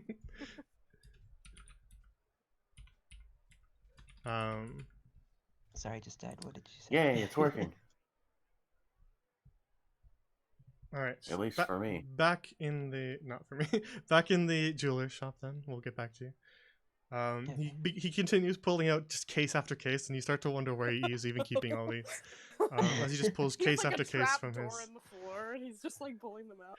He shows it to you, and you go, and you kind of shake your head. Not quite what I'm looking for. And then he pulls out more. Not quite what I'm looking for. And then finally he pulls out a silver chain that is sort of embedded along it with several small gemstones. What exact gemstone did you want? If it's gonna be diamond, then this is gonna No. that's gonna kick the price up No. significantly, like thousands of gold. But How about quartz? Yeah, no. if you want something less than that, it won't change it that much. Yeah, like a pearl maybe, or Pearl? like something, or like quartz even. I don't even know. Just something Quartz would be lighter reasonable, yeah. colored. Just glass. Wait. It's Just- got literally just anything glass. blue? It's just It's a- Swarovski crystal. It's a broken bottle that I found on the side of the road. I got got this for anything- you, and it's just a broken bottle. You got anything with blue? Well, Blue gemstone? immediately goes back to his store. What? Stuff. God damn it. Why do you Well- want blue? I think it would fit. It would Her suit skin is her. already that color. I was Well- gonna say it. Well, we've got sapphire, we've got tourmaline, we've got aquamarine, turquoise. Hilda, you're gonna make What me exactly are spend you so looking much for? money.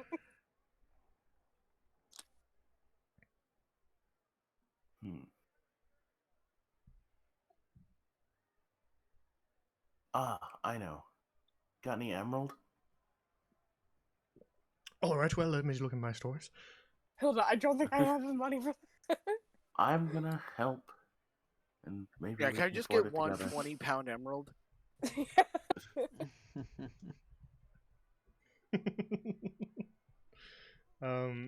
You're more common, or you're more like not common, but the ones that like rubies, emeralds, and stuff like that are more costly in D&D. Just so you know, Oh my god. as they are like actually described by D&D, so they actually gave them prices. If you pick, so like pieces of emerald are like thousands of gold, Yeah, Alright. yeah, I don't think you're gonna be able to spot me. but I will just if you pick some like green. gemstones, like smaller stuff like pearls or quartz, even that won't kick your price up all that much. But diamonds and rubies and emeralds and stuff like that will in fact be quite a bit of gold. Alright, generic Hilda- green gems then. Is that better? It's just the Green dyed glass. quartz. Just go to the glass Yeah. blower, he'll do it for you. Why do you want green, Hilda? Trust me on this. Okay. You know, for gangrene. Shut up! Oh, just shut up. Go just ruining it. All right. He eventually finds a case with assorted green gemstones, and allows you to look over the selection. Any designs you like here, Naraka? I'm not sure. Describe them for me. Oh my god. Well, Listen, if it looks vaguely like the ones that I say in chat, like if it has the sort of vine look to it, that's what I want is the vines. well, we've got jade here. We've got peridot, emerald, green sapphires, even malachite, turquoise, moldavite. Again, up to you what you're looking for. I have quite the selection. Hilda, I don't have enough money for any of this. Alright, fine. We'll get a pearl one then. Yeah, I was gonna say.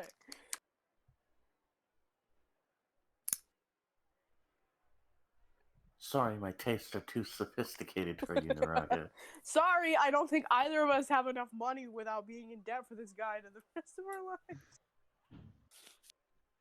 All right, and any preferences to the metal? Preferably silver. All right. Yeah. Well, the silver necklace itself is 10 gold. And then the gemstones embedded are going to up your price a little bit and get you to around 50 gold. I don't have that much. How much do you have, Naraka? I have 40. Oh, we can afford that. Yeah.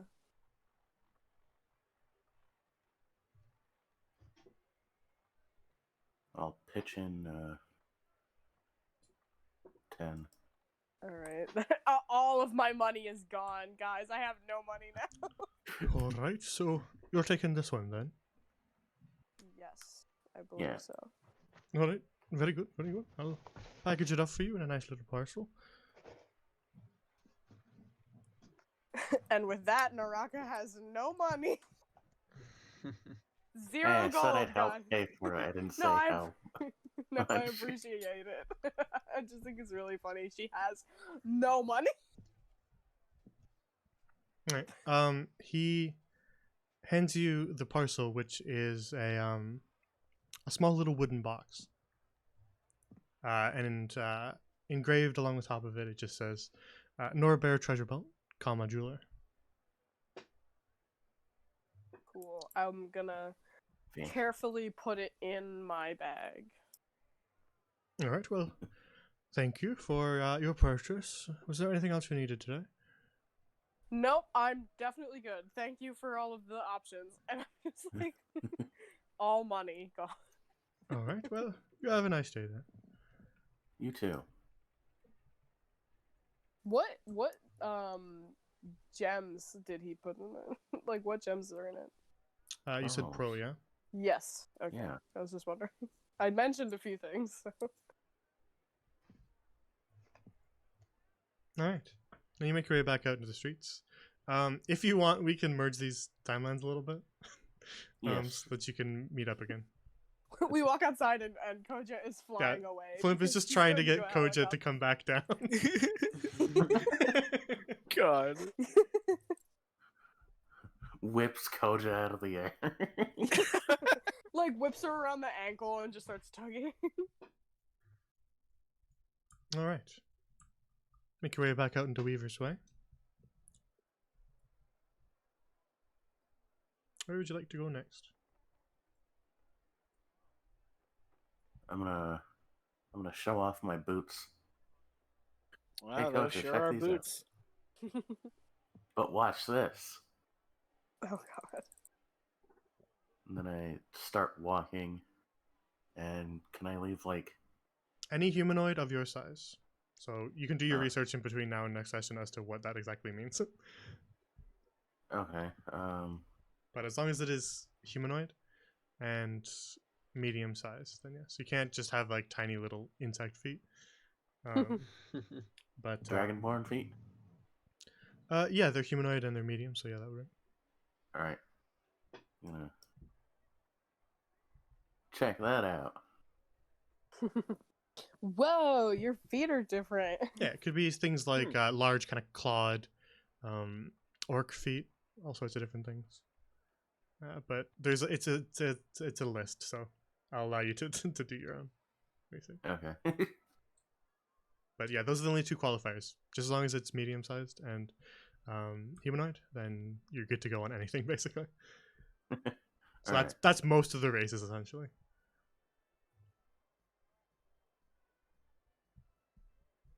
All right, where to next?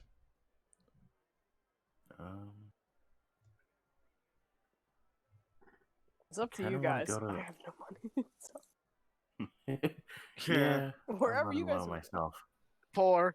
Shut Point up, at Naraka. alcoholic. Don't make me pickpocket Poor. your ass. I will actually fight you. Let's go. No, I mean held out. We just Oh. start a brawl in the streets. Yeah.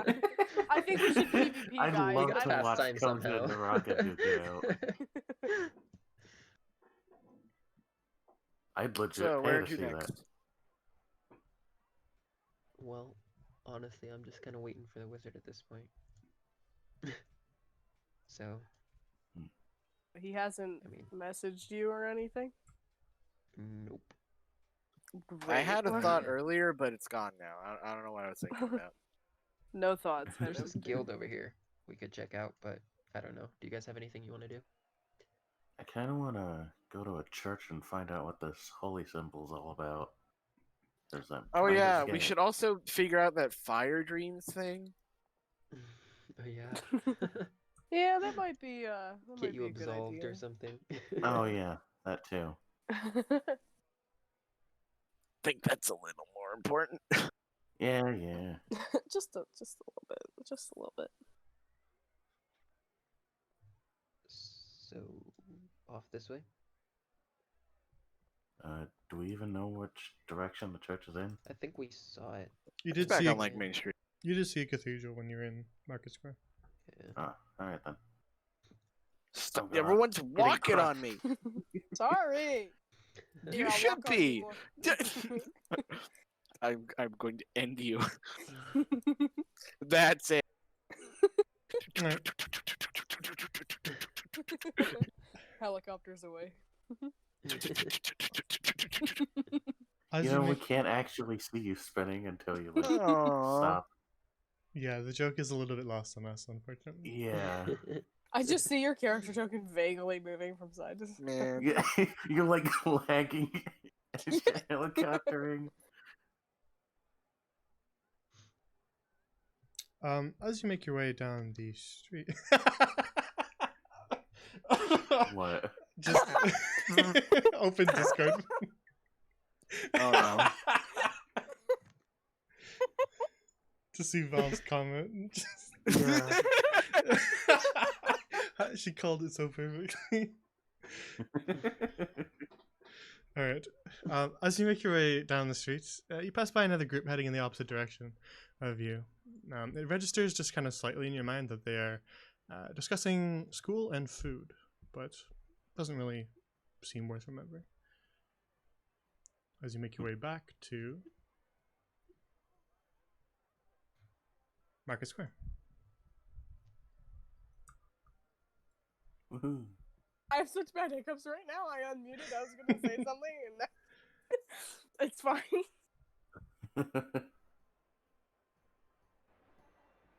All right, back to the bustling streets of the market. Off to your left, you can see that sort of tall, elaborately built cathedral with two knights standing up front.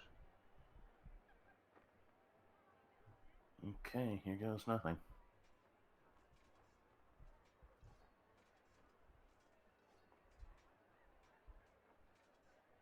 I'm gonna go inside. The two knights just kind of turn their heads to follow you as you walk in, but they don't say anything or stop you. Okay, that's a little creepy.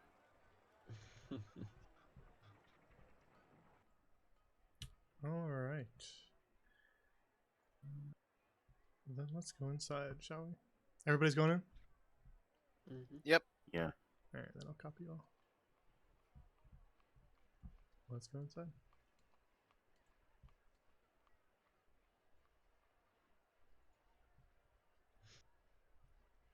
Ooh. Nice digs for a cathedral.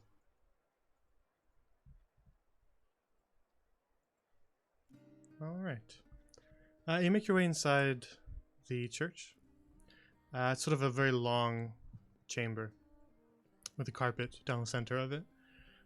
And on either side, there's stained glass, sort of bearing the sigils of suns and a figure of a woman that casts multicolored light on either side of you as you walk down the center.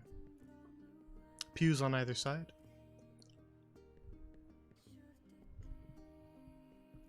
On the far end is a podium, and a woman standing next to it. You can see on either side, on the left and right, that there is armored guards. More of the Great. same knights bearing that sigil of a sun on their chests. This woman is facing away from you. Okay. And sneak attack. Sneak attack. Fastest switch into an evil campaign. God. Hello. Walks Let's past just all piss the off two guards.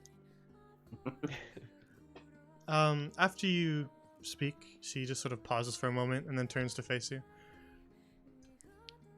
She's wearing long robes and has sort of bright blonde hair that almost sort of glows in the sunlight from the windows.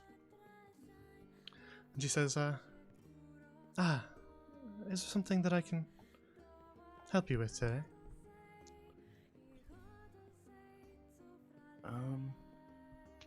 I was wondering if you'd happen to know, or if anyone here would happen to know, what god this holy symbol's associated with. And I pull out the amulet. She takes a step towards you to, as you hold out the amulet, to take it herself, and then she touches it and lets out a sort of yelp of pain and drops it on the ground. Oh, what? What did I take off this dude? As she does so, the two knights take a couple steps towards you guys. Oh god, we're gonna get beaten up by knights. And the Oh, woman, no. the woman doesn't look angry, but she looks at you sort of with wide eyes.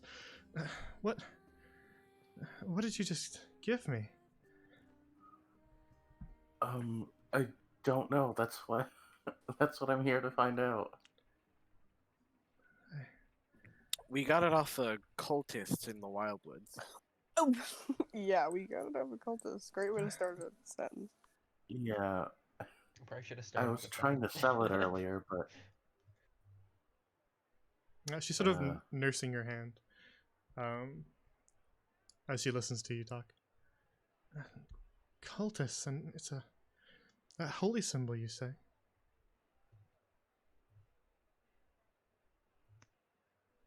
yeah, apparently, I think.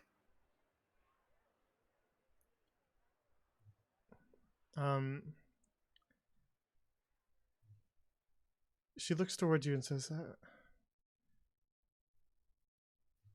turn it over for me. Okay, and I flip it over. This I'm symbol. just gonna hold it in my hand so she doesn't have to touch it. Yeah, she isn't touching it. She just sort of leans over to get a better look at the symbol as you hold it. This symbol, it's not one of the gods that I know. Certainly not Brava.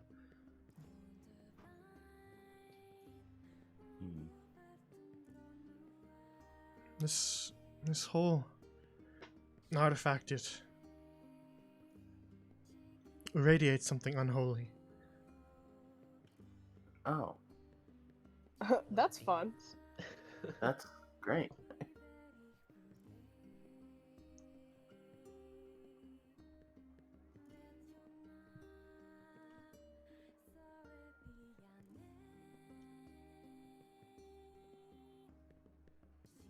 Well, thanks.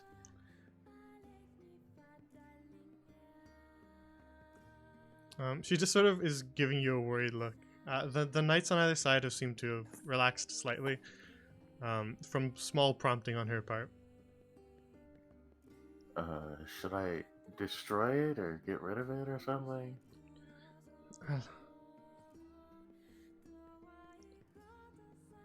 I suppose we could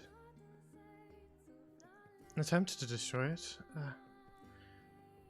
though I haven't any experience in that particular regard. We destroy it and release something else. Yeah, would that just make the god that it's attached to mad at us? But who No. knows if it's a god, though? Or whatever it is? I worry of that as well. Should I just bury it in the woods? I suppose that is an option. It may be dangerous to destroy it, and it may be dangerous to carry it on you, so I suppose that may work. Alright, woods it is. Did we kill that dude? What happened to him? He was arrested by the Rangers. Oh, okay. Yeah, you handed him over to Idri's New Bloods. I suppose we could... I mean, if we had time, we could go talk to that guy. At some We point. go all the way back.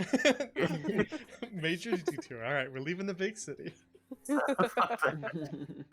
We gotta go Back to the Wildwoods. Let's go fight some mosquitoes. Oh, God, no. Anything but that. Yes. No. We could probably take them now. I'm just saying. I don't care. I Speaking mean, of we could angry probably gods, take one of them. You never know. I'm gonna elbow Hilda. There may be something else you wanted to bring up. Oh, right. Yeah, I've been having this, fire dream. I see. Tell me more. I'm gonna tell her all about it. The flame, was it a warm glow or a furious inferno? Furious Inferno, I'd say. Aye, well, it seems you speak of the Fire Lord, Immis. Yeah. I wonder why. Well, I'm afraid that's not my area of expertise either. I'm a priestess of Brava. Ah.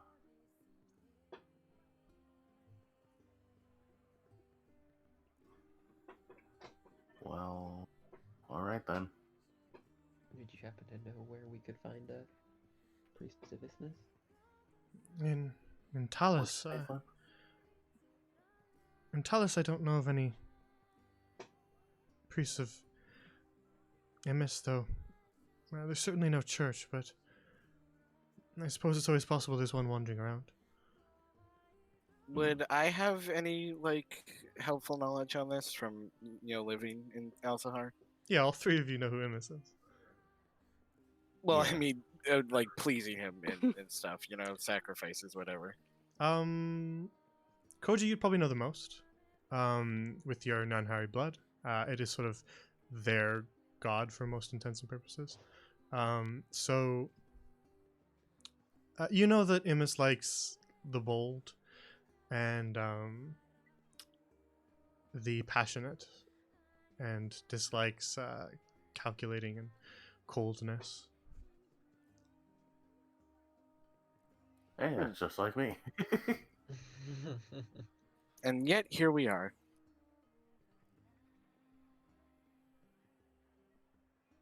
I mean, I'd say what I did was pretty fucking bold. I'll have to think on this.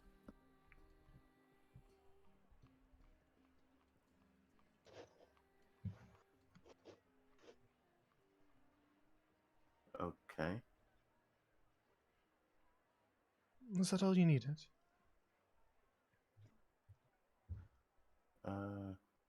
Yes. Before you leave, would you care to make a small donation to the church? It goes to the poor folk in Old Town. Sure. Brug ain't got no fucking money. Just a single gold is enough, or anything you have. Yeah, I'll toss in a gold piece. Alright. Hilda really is just shelling out money today. Hilda's our sugar mommy.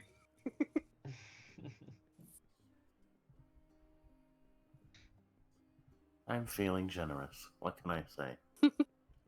How long is this gonna last? Let's find out. She takes Let's not. she takes the gold piece from you and says, "Thank you. That's very generous of you. May Brava's light shine over you." All right, you gain 5 temporary hit points. Really? Damn. All right. This is where I'd make a joke of like, "Oh, me next," but no, I'm keeping my money. Me next. Me next.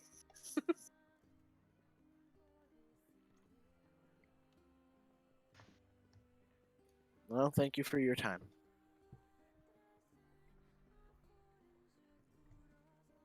Yeah. Thank you for your time and help and all that. I wish you well on your travels. I like how we're already leaving. They're still back. Well, we couldn't really do much in here. Aside from we found out you were carrying a very unholy object. Alright. Hey, if we ever get into a fight with someone holy, I know what to use. Oh no. Just smack him in the face with the holy symbol. just like shove it down their throat. Jesus, that's fucking brutal. Tie it to a wooden Tell it handle and down. make it a flail. Dial it back a few notches, Naraka. Goddamn. Yeah, Naraka. Wow. No. No. I know you're will a do no such- barbarian, but fuck. It's for me to come into my own as a barbarian, guys. I will now be doing the most brutal things ever. And you can't stop me. I Alright, can. so now what do, guys? Well, there was this shop back a ways. It sold shady things, if you know what I mean. Ooh, shifty shady things. Or poisons against the law. How does that work? Yes, I think for the I most I part. think I heard they were. Yeah. Because I publicly asked someone about it. Yeah. Criminal scum. Yeah, Koji, you would kind of understand that by default. Well, I sure do now. Perhaps some things that we could use against the witches. Good point. Poison? Alright. I'll come with. I Oh wanna god, see. Alex, could you imagine Alexandrite dipped in poison? Ew. Not good. And again, you just force feed it to somebody. You Green. tape it to the back of the unholy object, and there you go. You got your own personal weapon. If they don't die from the unholy object, they'll just die of slow, painful death. because Triple the other times matter. gross damage. Yeah. Alright, so make your way back through the market square. And you're heading back towards Old Town, yes? Mhm. Perfect. That's what this sign says, by the way.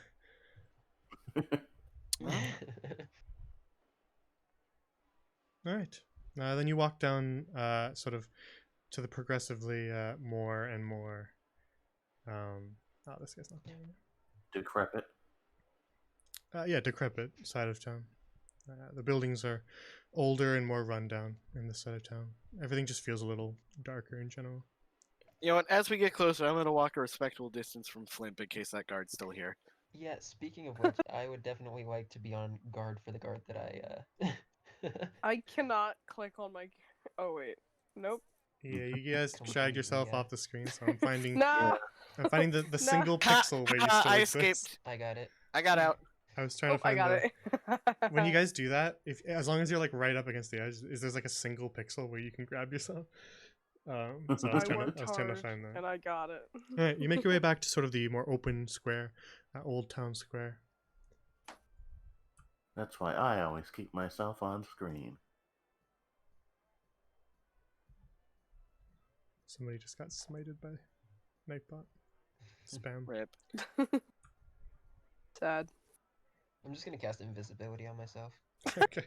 I don't want to deal with God, it. really? Okay, then. Flimp fades. Oh my god, I actually did it. The Flip fucking legend. just disappears. He just does the little peace sign and just fades. I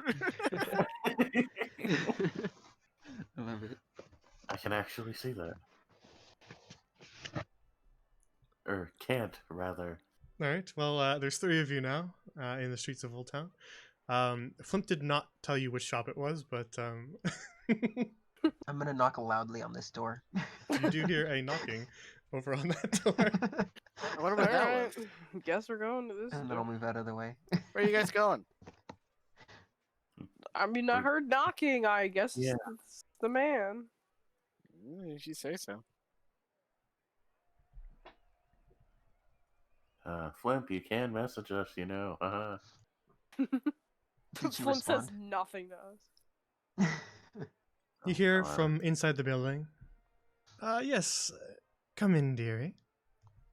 I'll open up the door and walk on in. Alright, you guys see the door just kind of swing itself open after a Leave creep it a open for creepy my friend. voice. Yeah, a creepy voice says, "Come on in, dearie," and then the door swings itself open. I guess we'll go in too. If you guys didn't think she was a hag yet. All right, so all of you going in. Yep. All right, let me copy you guys in your current state, and let's go on in.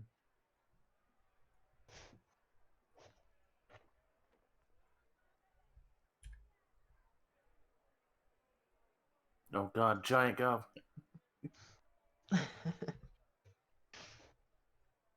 All right, you make your way into the shop, Flimp first.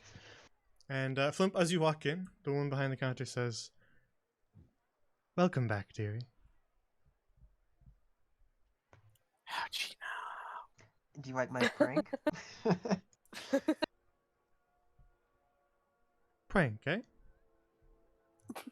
She hates you.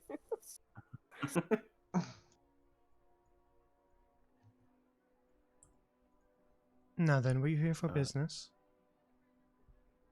Perhaps. We'd like to see what you have. All right. I don't know what's going on, but alright. I'm I'll so just- confused right now. Mom, come pick me up. I'm scared. Yeah, Hilda and I are just like, magic people. So you kind of step up towards her table, Flimp. She is staring right at you. Yeah, I know. And she begins to sort of reach underneath her desk and pull out, one by one, a few items. She pulls out a small little vial of some sort of greenish kind of liquid. Then she pulls out a bag, a leather bag, that you can't quite see the contents of. And then pulls out a box of something. And then another vial of sort of a murky brown liquid. And then a sort of like folded over pouch. And she says, now then, something in particular you're looking for? Koji, you want to come take a look? I suppose so.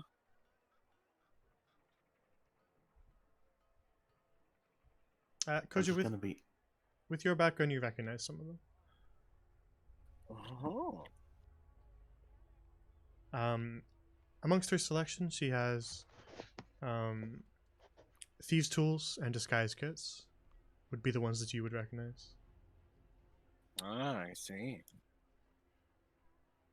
And then she grabs the green vial and sort of swirls it slightly with her one of her hands. She has sort of long fingernails that make a clinking noise against the glass of the vial. And she says, this here, as she swirls it, is an acid. And then she grabs the other vial, the brown kind of murky liquid, swirls it as well and says, and this here is a poison.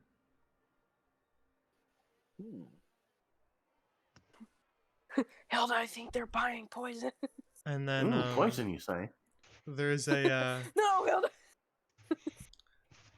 there's a She picks up the leather pouch and kind of opens the drawstring and pulls something out of it. It's a small little sort of spiked piece of metal. And caltrops, of course.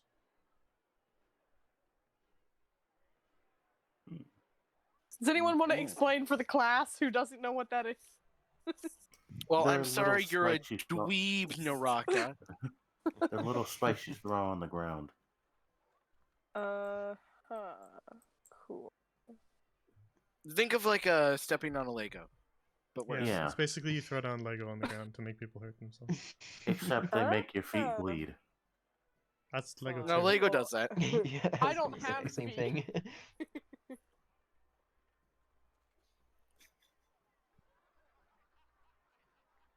Any of those things catch your fancy? Is the poison anything specific?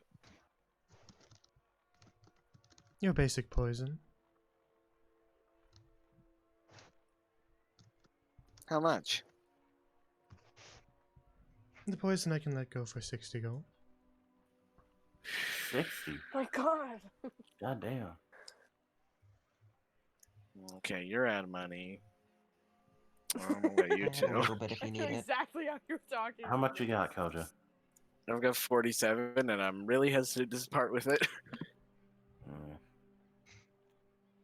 I have a few other items as well. I mean, if we combined both of our gold, we could just barely afford it. Guys, I think you forget that we have to, like, I can afford buy rooms. other things. Don't worry yeah. about it. Do we? I can handle Do that. you want to sleep on the street?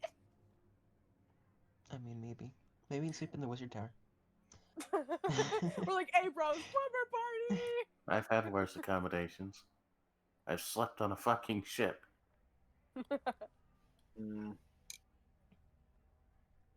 Do you know how crowded that shit is? oh yeah. Well then. And the seasickness. Oh, God, don't even. I'm gonna message Koja. Hmm. Alright. Or, sorry, Hilda. Alright. Oh? Would you mind taking a look at the surrounding room with your dagger? Oh? What do you mean? Message him again. Exactly that. Look through your I dagger mean, at the I could surrounding just- room. I could just look. With my eyes. Give the dagger a try. It's a hunch. Okay. I want to see what her reaction is when he pulls out the dagger, or when Hilda pulls out the dagger. Alright, I'm gonna pull out the dagger. Her eyes sort of flick over to it and she watches you. And then I'm gonna close my right eye and look through the dagger.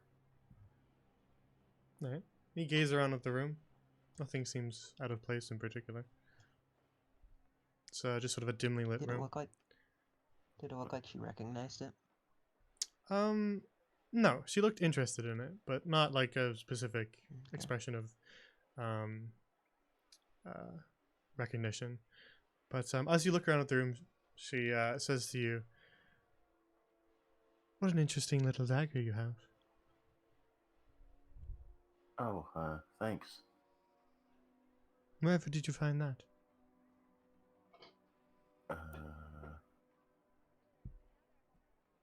I did get it from a chest, right? Mm-hmm.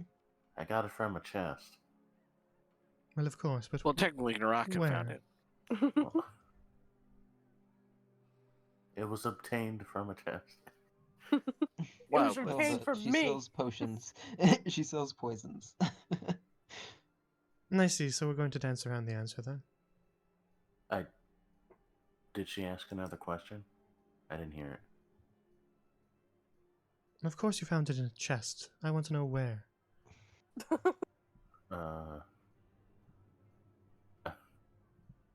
I'm gonna tell her where. You don't remember? Wildwoods.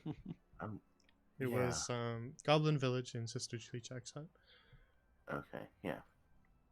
I found it in a goblin village. I see.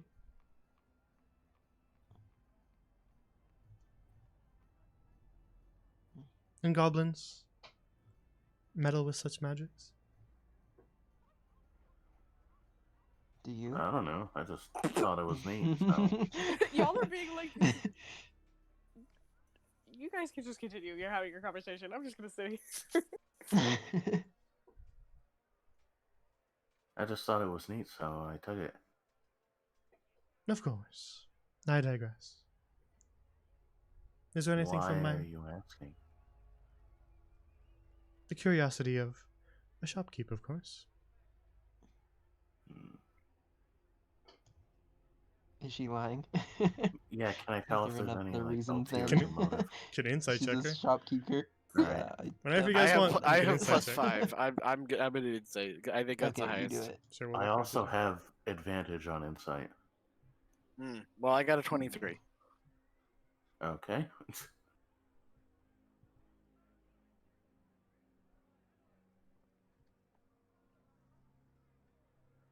Does that do anything, Jay? it. I was trying to give advantage on insight from what? From my It's from no the honor pirate feature. background. Yeah, that thing. Gotcha. That's what I was just trying to remember. That's all. But Koja, she doesn't seem to be particularly lying about anything. She just seems quite interested in the dagger, that's all.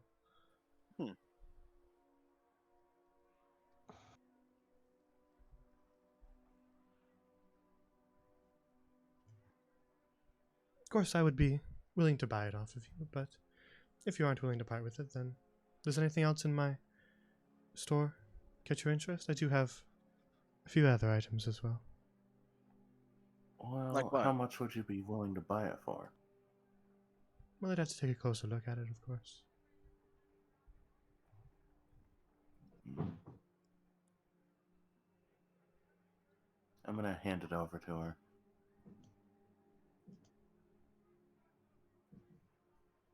Alright. She turns it over in her hands and sort of examines the blade, and then the hilt, and then the eye embedded into the hilt. And this eye here, what does it do? If you cover your right eye, you can look through the eye on the hilt. I see, very interesting. And who did the eye belong to? I don't know. A shame, of course. I suppose I could buy it off you for 50 gold. Hold on. Hold on. Hmm. Hold on. It's really useful. No. Hmm. Jay gives us a useful item, and Hilda's like, yeah, but I want money. Hold on. Hmm. No thanks. A shame. Now then, back to business. Was there something you wish to purchase? What other items did you mean? Of course. My extended storage. I'm listening. And I have a potion of superior healing. And I have a draft of constitution, a draft of wisdom, a draft of God's touch. What's that? Yeah, what is that? And I also manage loans. Loans. Yes, Ooh. of I course. have need of money. If you find yourself in need of gold, I can provide it for you. Naraka, no. I'm gonna think about that. Naraka, no. Thinking Never about take loans. it.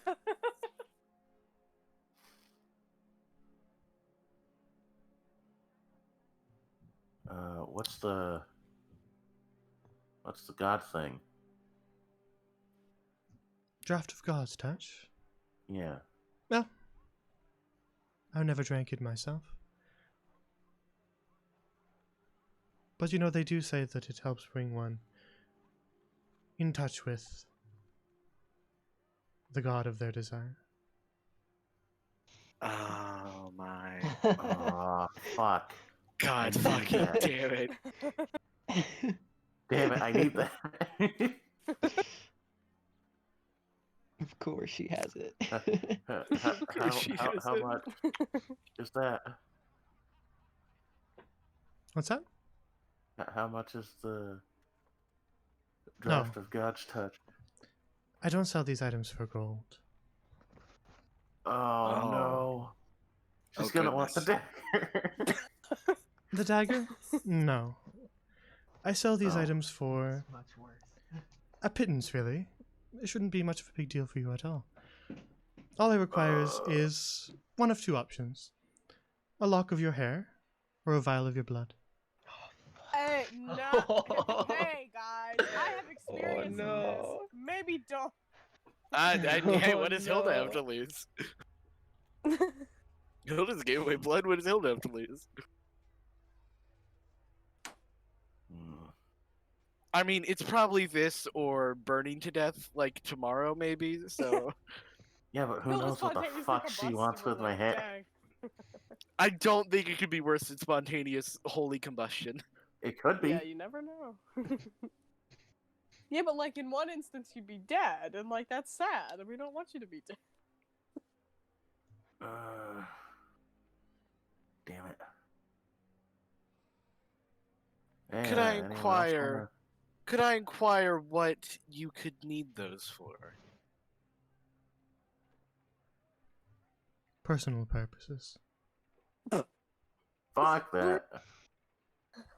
Fuck that noise. Would they happen to involve whoever the hair or blood came from being harmed in some way? Heavens, no, I'd never harm anyone. Ah, Can I tell if she's lying? Wait, actually, yeah, insight that. Yeah, inside check. Go ahead and insight check. You know, you have advantage. I'll let you do it. How about we both do it, just in case? I mean, if we can, okay. Just one of you. Oh fuck! Alright. Yeah, you do it. Otherwise, every insight check is the entire party doing it, and that makes them basically 17. super easy to Yep. follow. 17. When she says it, the corners of her mouth curl into a smile. I don't like that. I don't like that. I don't like that.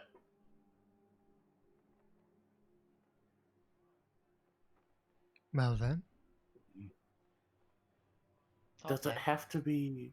yes. You didn't even Do you need the let soda? me finish. Oh, and what were you going to say?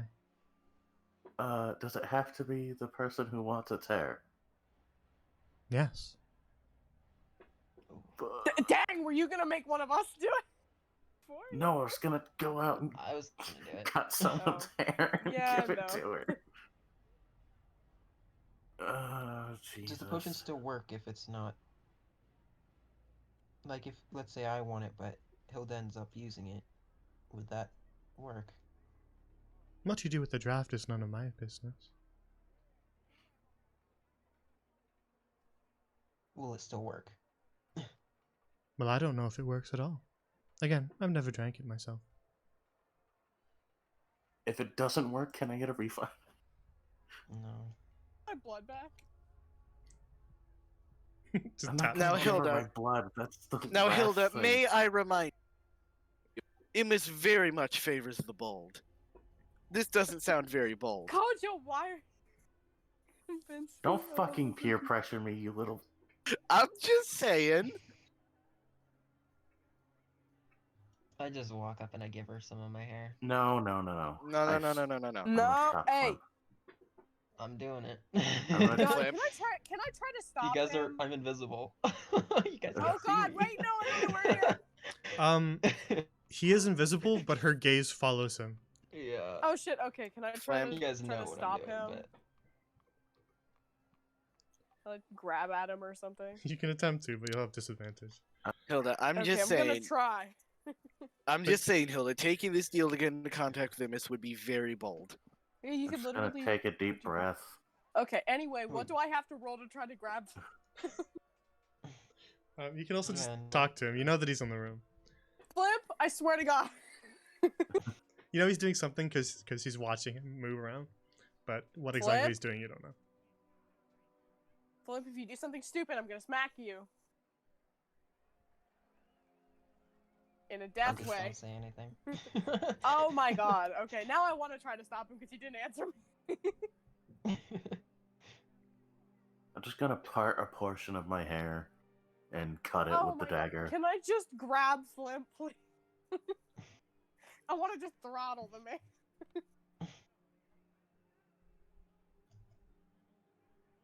Alright. Which one of these is happening first? You guys tell me. I have no Me idea. cutting my hair. At this point, I was trying to do it, but There's no need for both of you to do it. yeah. I'm gonna do it.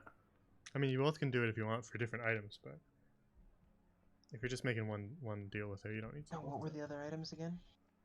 Superior healing, constitution, wisdom, and then she also offered a loan of 200 gold. That's a lot of money. For the hair? Well, she never specified for that one. Okay.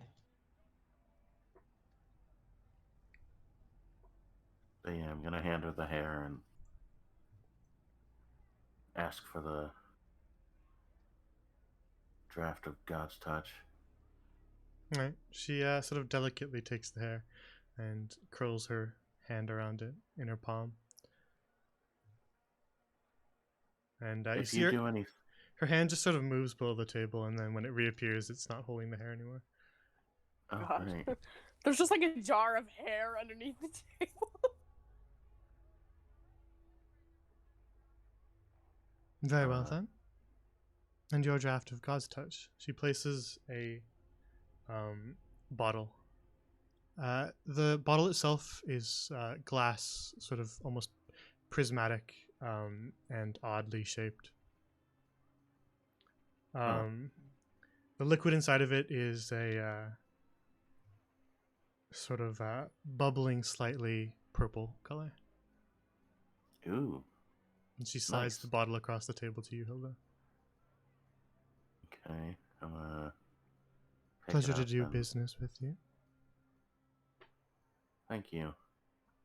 You too, I guess. Please don't do anything nefarious with my hair. What in the world would you imagine I would do? I don't know anything about magic, so I couldn't even harbor a guess. No knowledge of magic and you're meddling in the gods' business. Well, Stupid, isn't funny She thing is about it? Hilda's a little thick. yeah, what they said. Well, enjoy. My shop is open if you wish to purchase something else. Of course. The door just opens. Well, keep that in mind.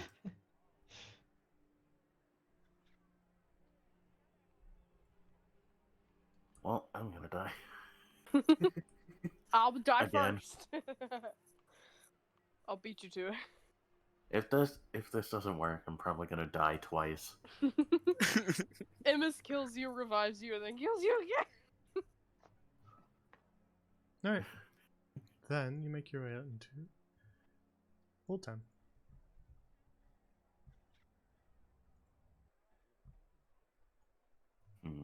Should I drink this now or wait? I think we should wait.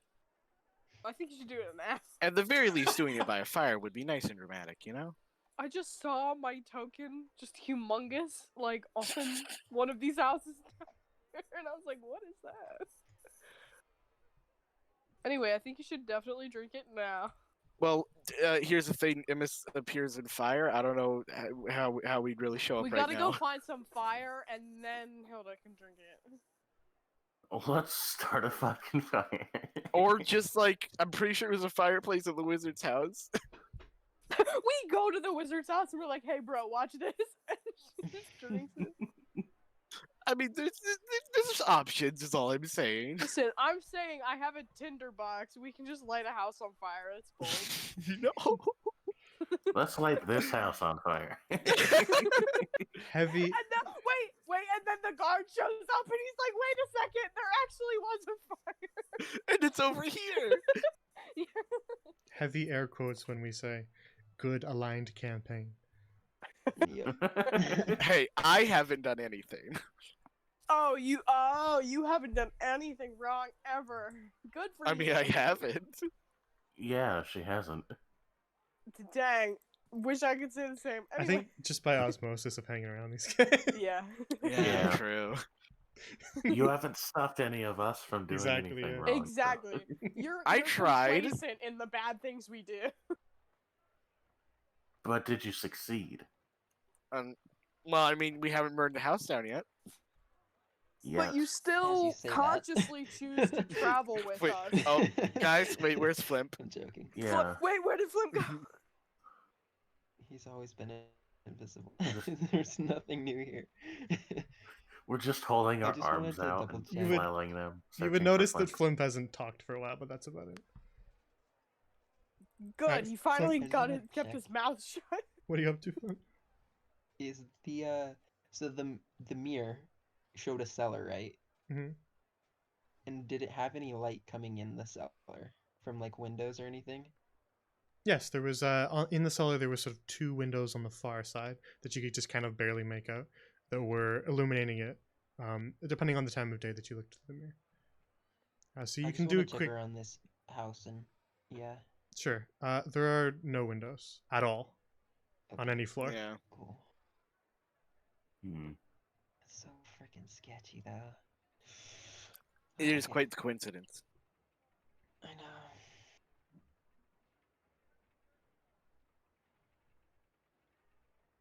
All right. What would you like to do now? I would say check on the wizard, but it really hasn't been that long. We could say it's been Maybe about an skip hour. a You guys step. have visited a lot of shops and walked around, so Yeah. it's been about an hour and a half. Well, if he hasn't like He hasn't used messaged sending, Flim. then Mm. Well, not to our knowge. Flim's still invisible. He could have left. all true. Flimp is actually at the wizard's house right now.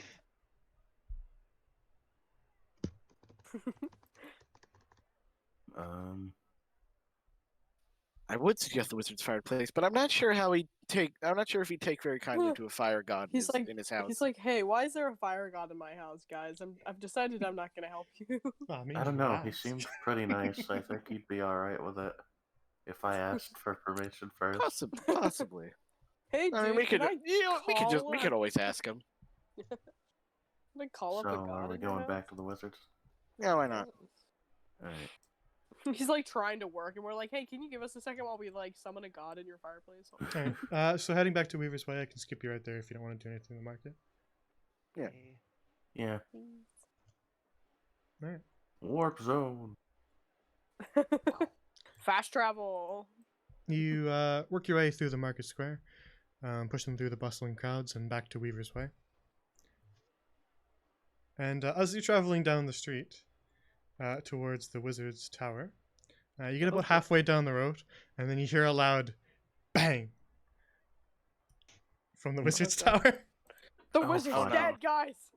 Guys, he's dead. It was a guy. Yo, somebody had a What's a Glock, gun? We gotta help him. Kojo, what's a Surprise, gun? Kojo Sorry, had a a cannon. gun this whole time. Coach has a fucking Kojo 50 reaches into AED her glitter pocket. waist. No, and it's just like a Glock. She keeping that thing on her at all times. All right, you pick up your pace a little bit and head down the road towards the Wizard's Tower. And upon walking up the steps, you find the door is not locked. All right, let's go in. All right, just give me 1 second.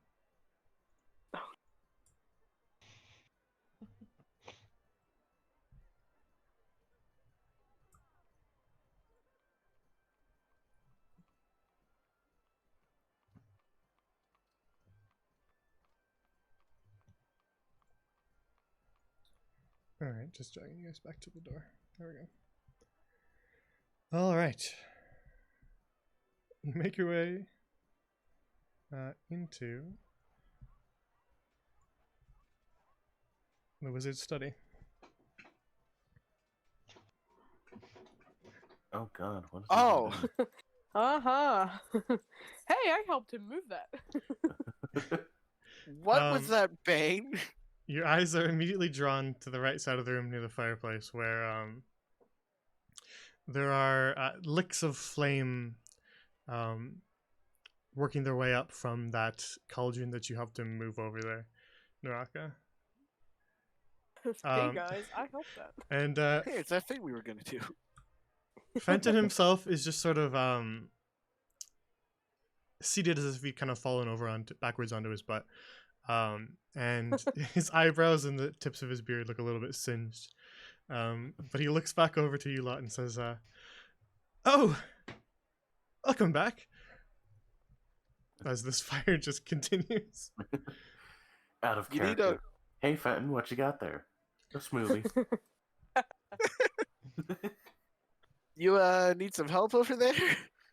I should have this under control. He pulls a wand from out of the sleeve of his robe and aims it at the cauldron. And you see a stream of water leave the wand and fly at the flames. And as it hits the flames, they die down.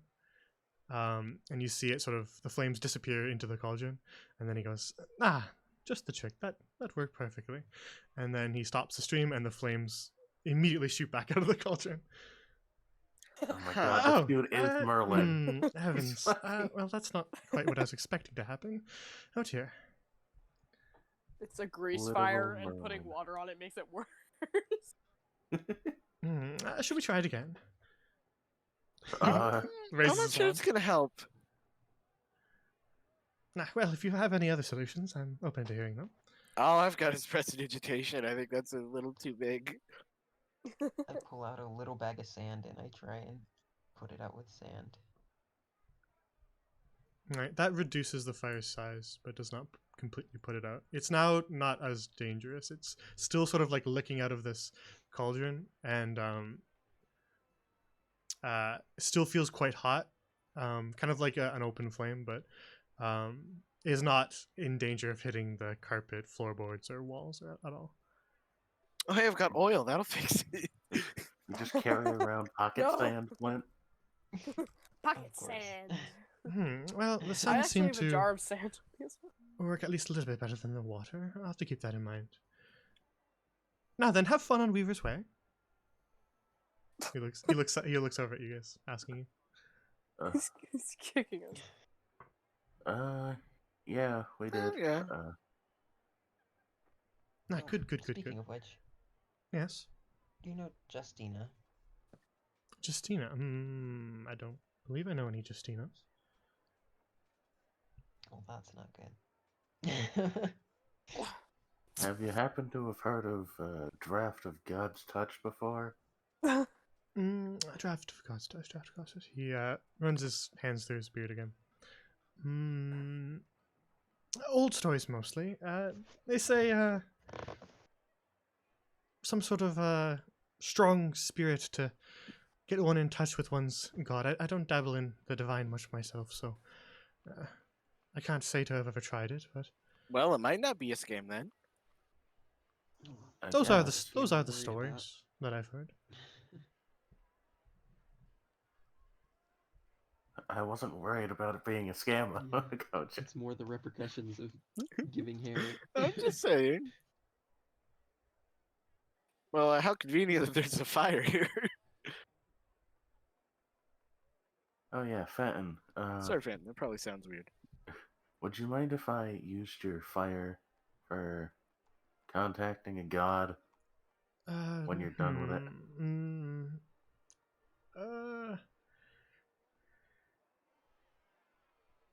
Which god? I can probably guess, but which god?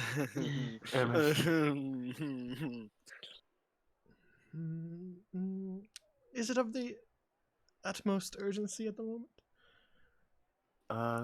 Unknown. I've had quite enough of That's- fires for today. Yeah, it figures. We're just harassing this poor man. Like, he's just chilling, trying to do some Maybe we studying. could We're get like, the cauldron outside. I did ask if it was all right. I'm not. I'm not saying I'm going to use it. Regardless.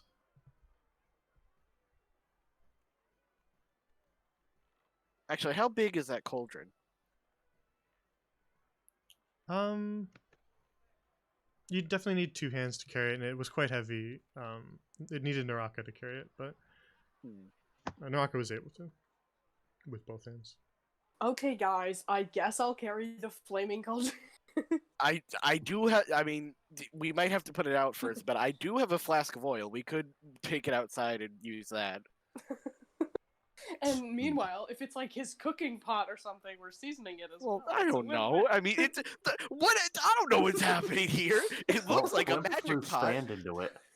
So Yeah, I don't Damn. think that matters at this I point. already Yeah, I think don't it's think not it's very gonna good be- for cooking.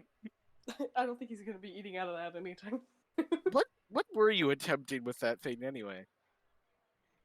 Well, I was attempting to channel arcane energy through your piece of alexandrite that you gave me. Oh no. Well, that's not And good. it caught on fire? Yes, this was the result. Oh. Mm, Cool. That was what I was meaning to talk with you about. I have learned a little bit about it, and well, as you can see, the first order at hand is alexandrite is rather unstable. Uh-huh. It That's appears that it is a medium with which arcane energy can be channeled, and though it does feel powerful, it is wild and unstable, and my attempt produced what you see before you. So, if these hags you spoke of are able to do anything with it, they must have figured out how to channel their magic through it. Does Oh, it that's enhance great. the magic? What's that? Plump, I didn't catch it. Does it enhance the magic? Like in power? It appears so. It enhances, yes, but alters it, or, well, perhaps more apt word is taints it. I do not like the look of this. Well, Corrupts it, if you will.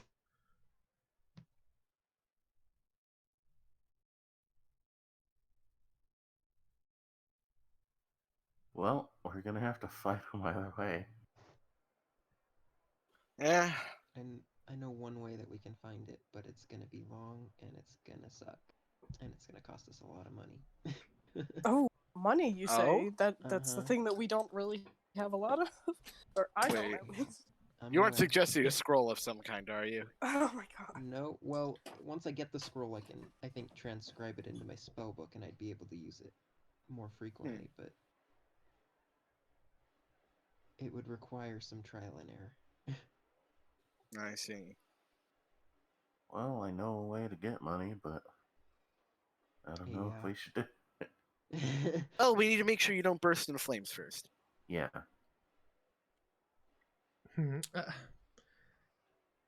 Another thing that may prove of use to us is, well, you really ought to go and see the Rangers. Mm-hmm. Oh. They're kind, they deal with necromancers and blood magicians from time to time. And, well, I imagine Everest is going to want to know what's going on in his here city. So he may prove of use to you, but you should also keep him monitored of the situation. He'll want to know. Alrighty.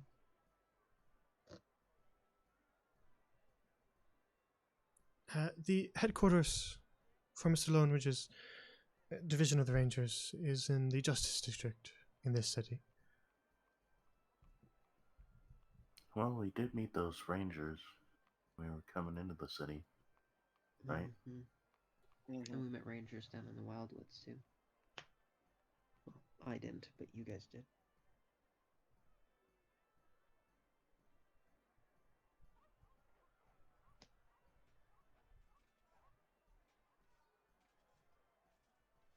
Well, I will remain here for the time being, and see if I can't find out a little bit more about the Alexandrite. Exercising perhaps a little bit more caution this time, though. Yeah, that would be a good idea. Are you gonna be able to handle this? Of course, of course. All right.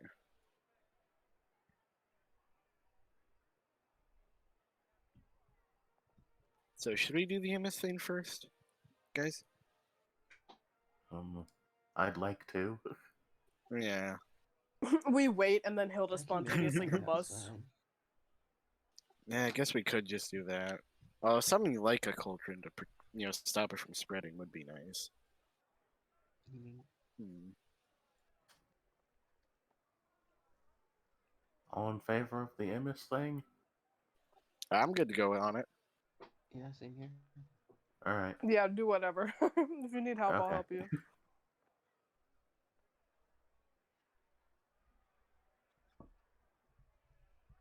I see. Well, if you're going to be meddling with more fire, perhaps I could request that you do it outside.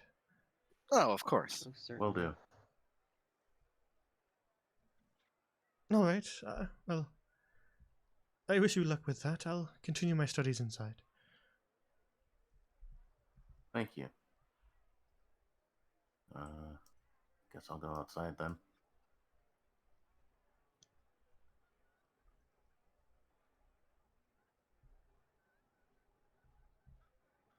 All right. You make your way out of the Wizard's Tower and back into Weaver's Way. Now, Yeah. where to do it? Oh, sorry. What? Let's set the Nothing middle of continue. the street on fire. Yeah, that's something I'm trying to think of. Do you guys think a small flame would work? Or how large of a flame do you think we need? Unsure. Because like Would I can know, Jay? cast a spell that would create some fire. But Not particularly, no, Koja. Mm. You got a fireball up your sleeve there, Flynn? No, not I that have big. some fire. the party kills themselves. The end. Uh-huh. The party sets the entirety of Towers on fire, and then Nah, it would just blow us up. Or was it a flame Yep. sphere? Well, a firebolt for the maybe more mundane. I've got Yeah, I burning could put. hands, Yeah, I which could put would like. Oh, be a sorry. little bit more. I got chromatic orb, which can be fire damage. Yeah, I was thinking I And could then I've put. got Oops, sorry. meteors. are we just Oh. starting a bonfire in the middle of the street? Yeah, I was thinking I could put this flask of oil I have on something and Flynn could light it. But where is the more important question? Probably in I'm- the middle of the street where it's away from houses. Well, yeah, but if we just start a fire in the middle of the road, that guard's gonna be pretty upset. I'm gonna go There's a ask. grate I'm gonna here. go We talk just to do him, it on actually. the grate, and then if it catches on fire too much, we can just shove it in the grate. All right. You walk up to the guard. Hey, can we, Can we set do your that street on ourselves? fire? Don't mind us. how do I ask this? Would it be alright if we started a small controlled fire in the middle of the street? Well away from any houses. The guard, she just stares at you dumbfounded. Her jaw is kind of like slightly open. What? Why in the God's name would you want to do that? It's Funny you should important. mention God. God damn it. I set you up for that one. Yeah. I need to contact MS, and that's the only way I can do it that I'm aware of in this And- city. Like a fireplace doesn't work. You can't just. Well, I'm not Well- sure people would be too happy about God of Fire appearing in their house.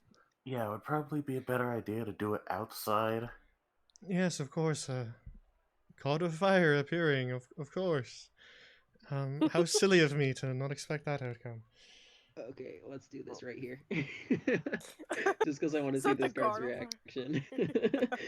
You know what? I finally got something to do with this 25-pound chest I've been carrying around.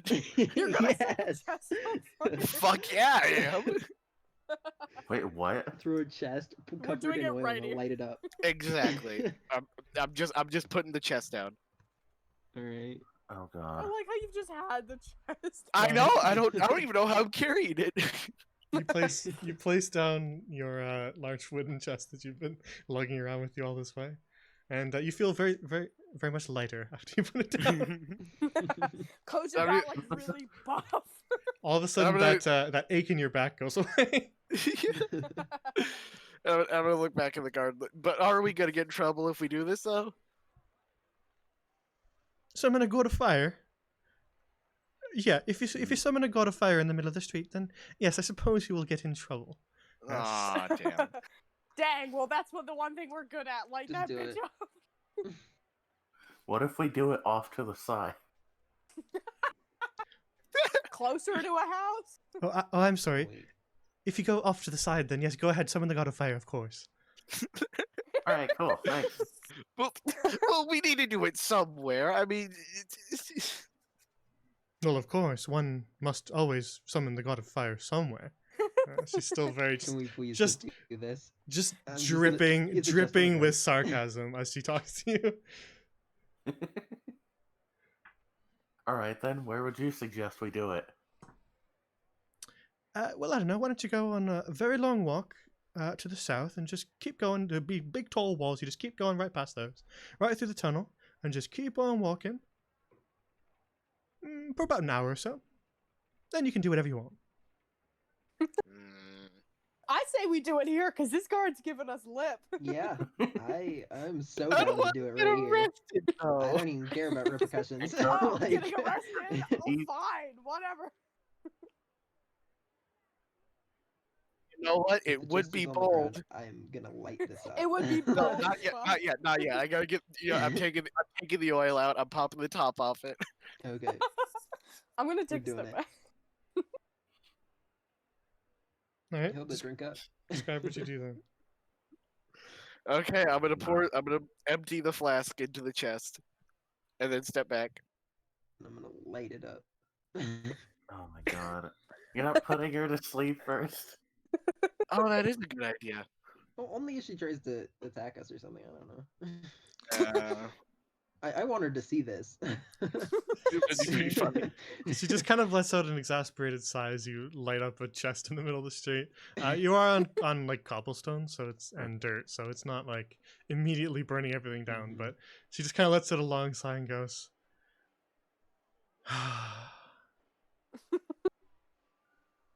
Real quick, trust me. "I knew I should have called in sick today."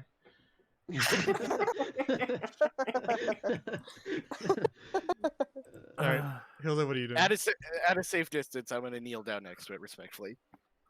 I'm gonna drink the draft. Is it a drink? Yes. Yeah. Alright. I'm gonna drink it. All right. As you chug it down, the draft of God's touch is simultaneously at all times bitter and sweet and sour and spicy all at the same time. It is both cold and hot. It is all things at once as it goes Oh. down your throat. God.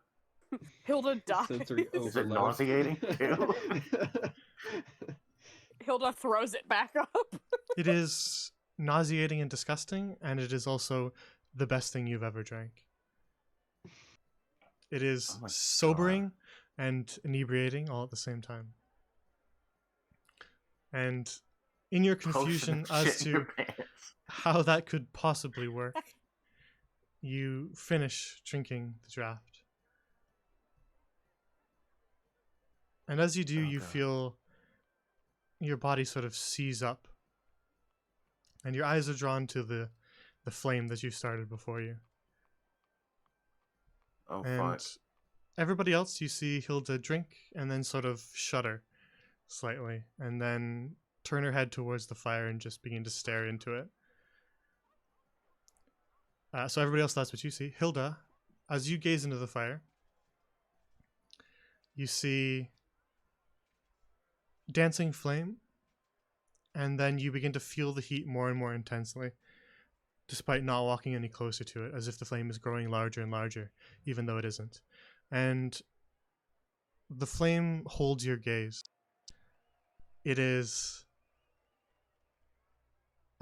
burning hot, despite not being all that large.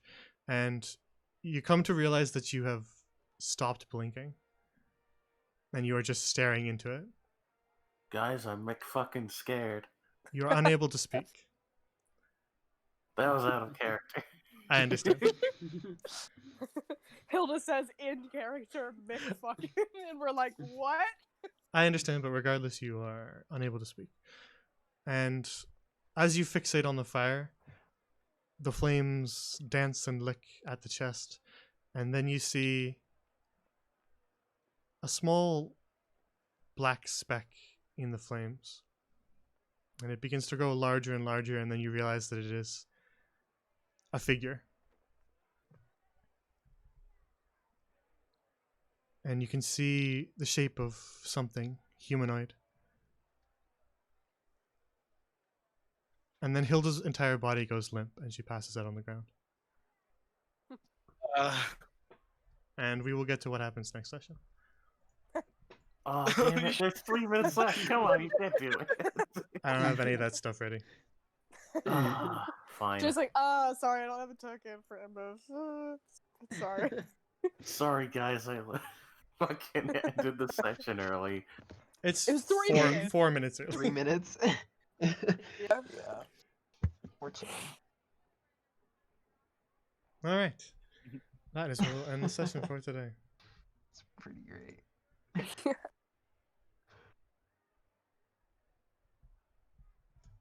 Well, glad I fucking passed the hell Sold out. your soul.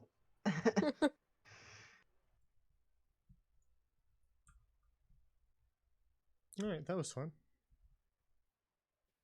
Yeah. It was something. Fun for the rest of us, maybe not for you.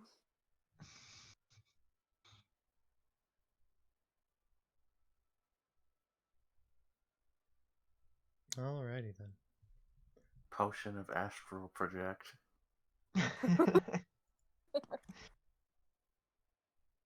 Yeah, that's what it really was.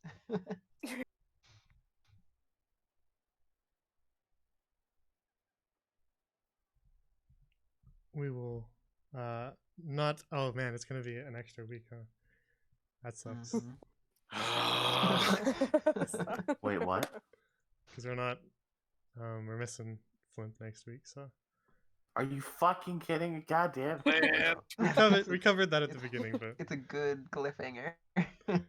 Yeah, I mean, Yeah, I well- may or may not be able to make it as well, so it's not just Fun's fault. You guys can yell at me too.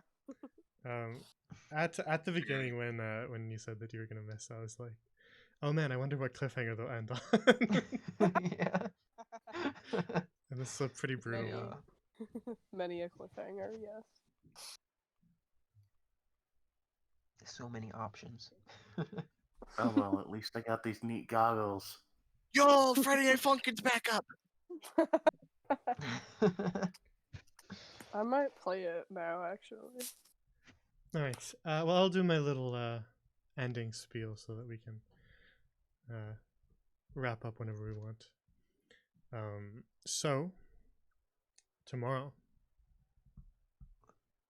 7 p.m. Eastern. That is a Wednesday. Will be the first session of Whispers in the Woods. I'm so excited. I'm literally so neat. hyped. Are all of the new players in the Discord? Yes. So it's 3 people? Not quite. Okay. Mysterious DM answer. God, fine, I guess. Leave me in the dark until tomorrow. Yeah, y'all just have to tune in tomorrow, won't you? I actually am planning on it. I specifically scheduled my work so that I work at the place where I get off at 7 on Wednesdays now. I will be there for every single stream. Well, we'd love to have you in the chat, so. No, you won't.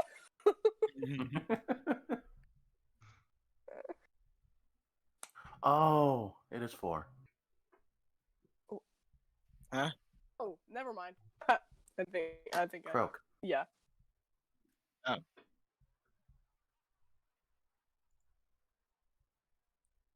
All right, Big so brain. that will be tomorrow at 7 p.m. Eastern. I was just clicking on everyone's names to look at their fucking You're like, all rolls. right, which campaigns are you all in? And then after that, we will not have a Seas of Sand either, due to some busy Sorry. schedules as well. Oh, rip. So Yeah, Won't it's get to meet my dad. we'll have they already did. I know, but they didn't meet him officially. Yeah, but you can't expect them to ever get anybody's name or actually meet anyone. It's always Yeah. gonna be Yeah, you we guys. don't give a You rat's guys do ass that. about who's who. You guys do that too in this campaign, so you can't expect them to. Fair. We literally do not care about who anybody is. Unless it's like a hot chick, then Valbella's gonna. Which is get just all like over that, all of but- them, though. I Or keep Dill. missing. I keep missing. Did they see my thing? Haven't talked, but I think they saw the portrait once or twice. I've noticed a token, but we haven't talked. So Wait, what's her? Terrible. Don't worry about it. sorry. So yeah, tomorrow we'll have Whispers in the Woods session 1, and then the next D&D stream will be Whispers in the Woods section 2.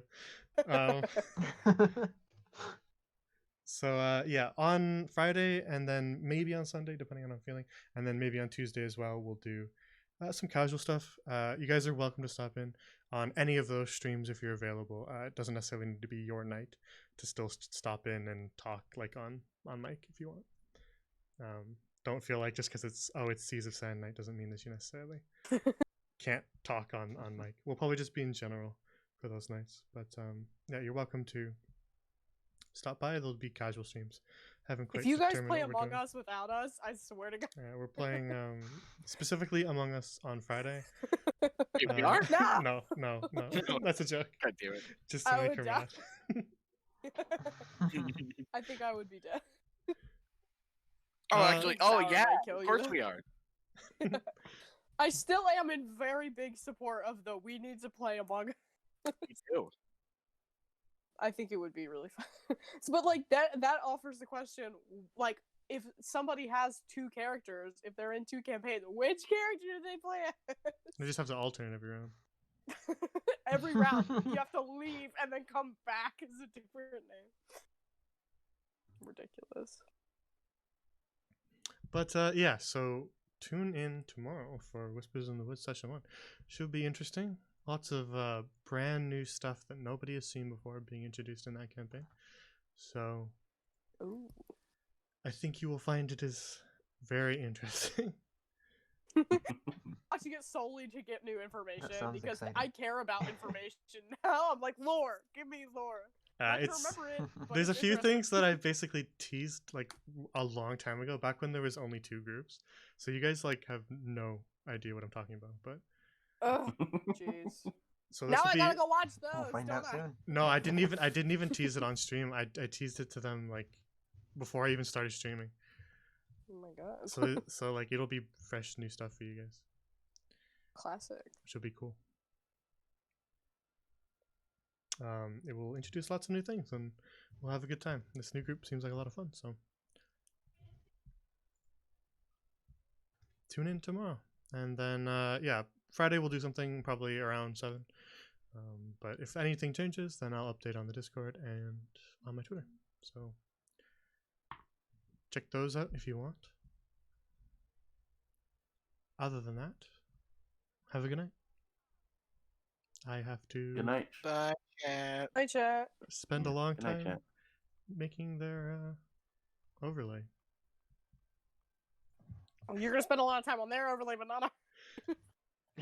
I like our overlay. No, I like ours. Yeah, come on, the rock. No, I like our. I'm Come on! What the I'm heck? being bullied. Of course you are. The new overlays they'll look a little fancier just because I've learned to do new things since. And I haven't gone back and updated the old overlays. So because that would take a lot of work. But any new one that I'm creating will all be updated. So that's why they all look a little fancier.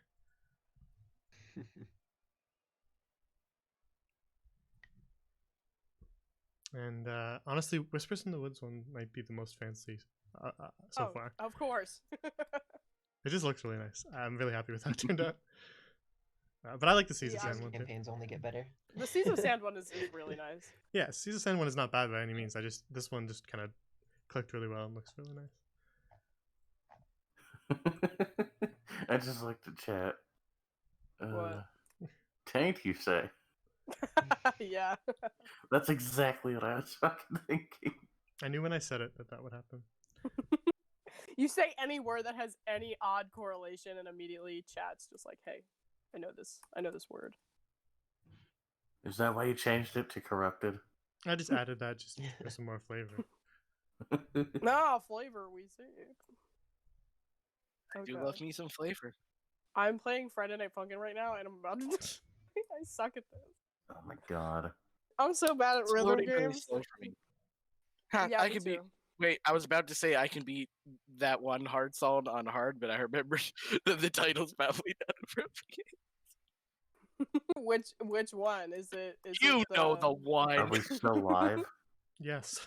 Oh, that's right. But yeah, everybody who is watching, have a good night, and I will see you guys Night. tomorrow at 7 p.m. Eastern for the debut of Whispers in the Woods.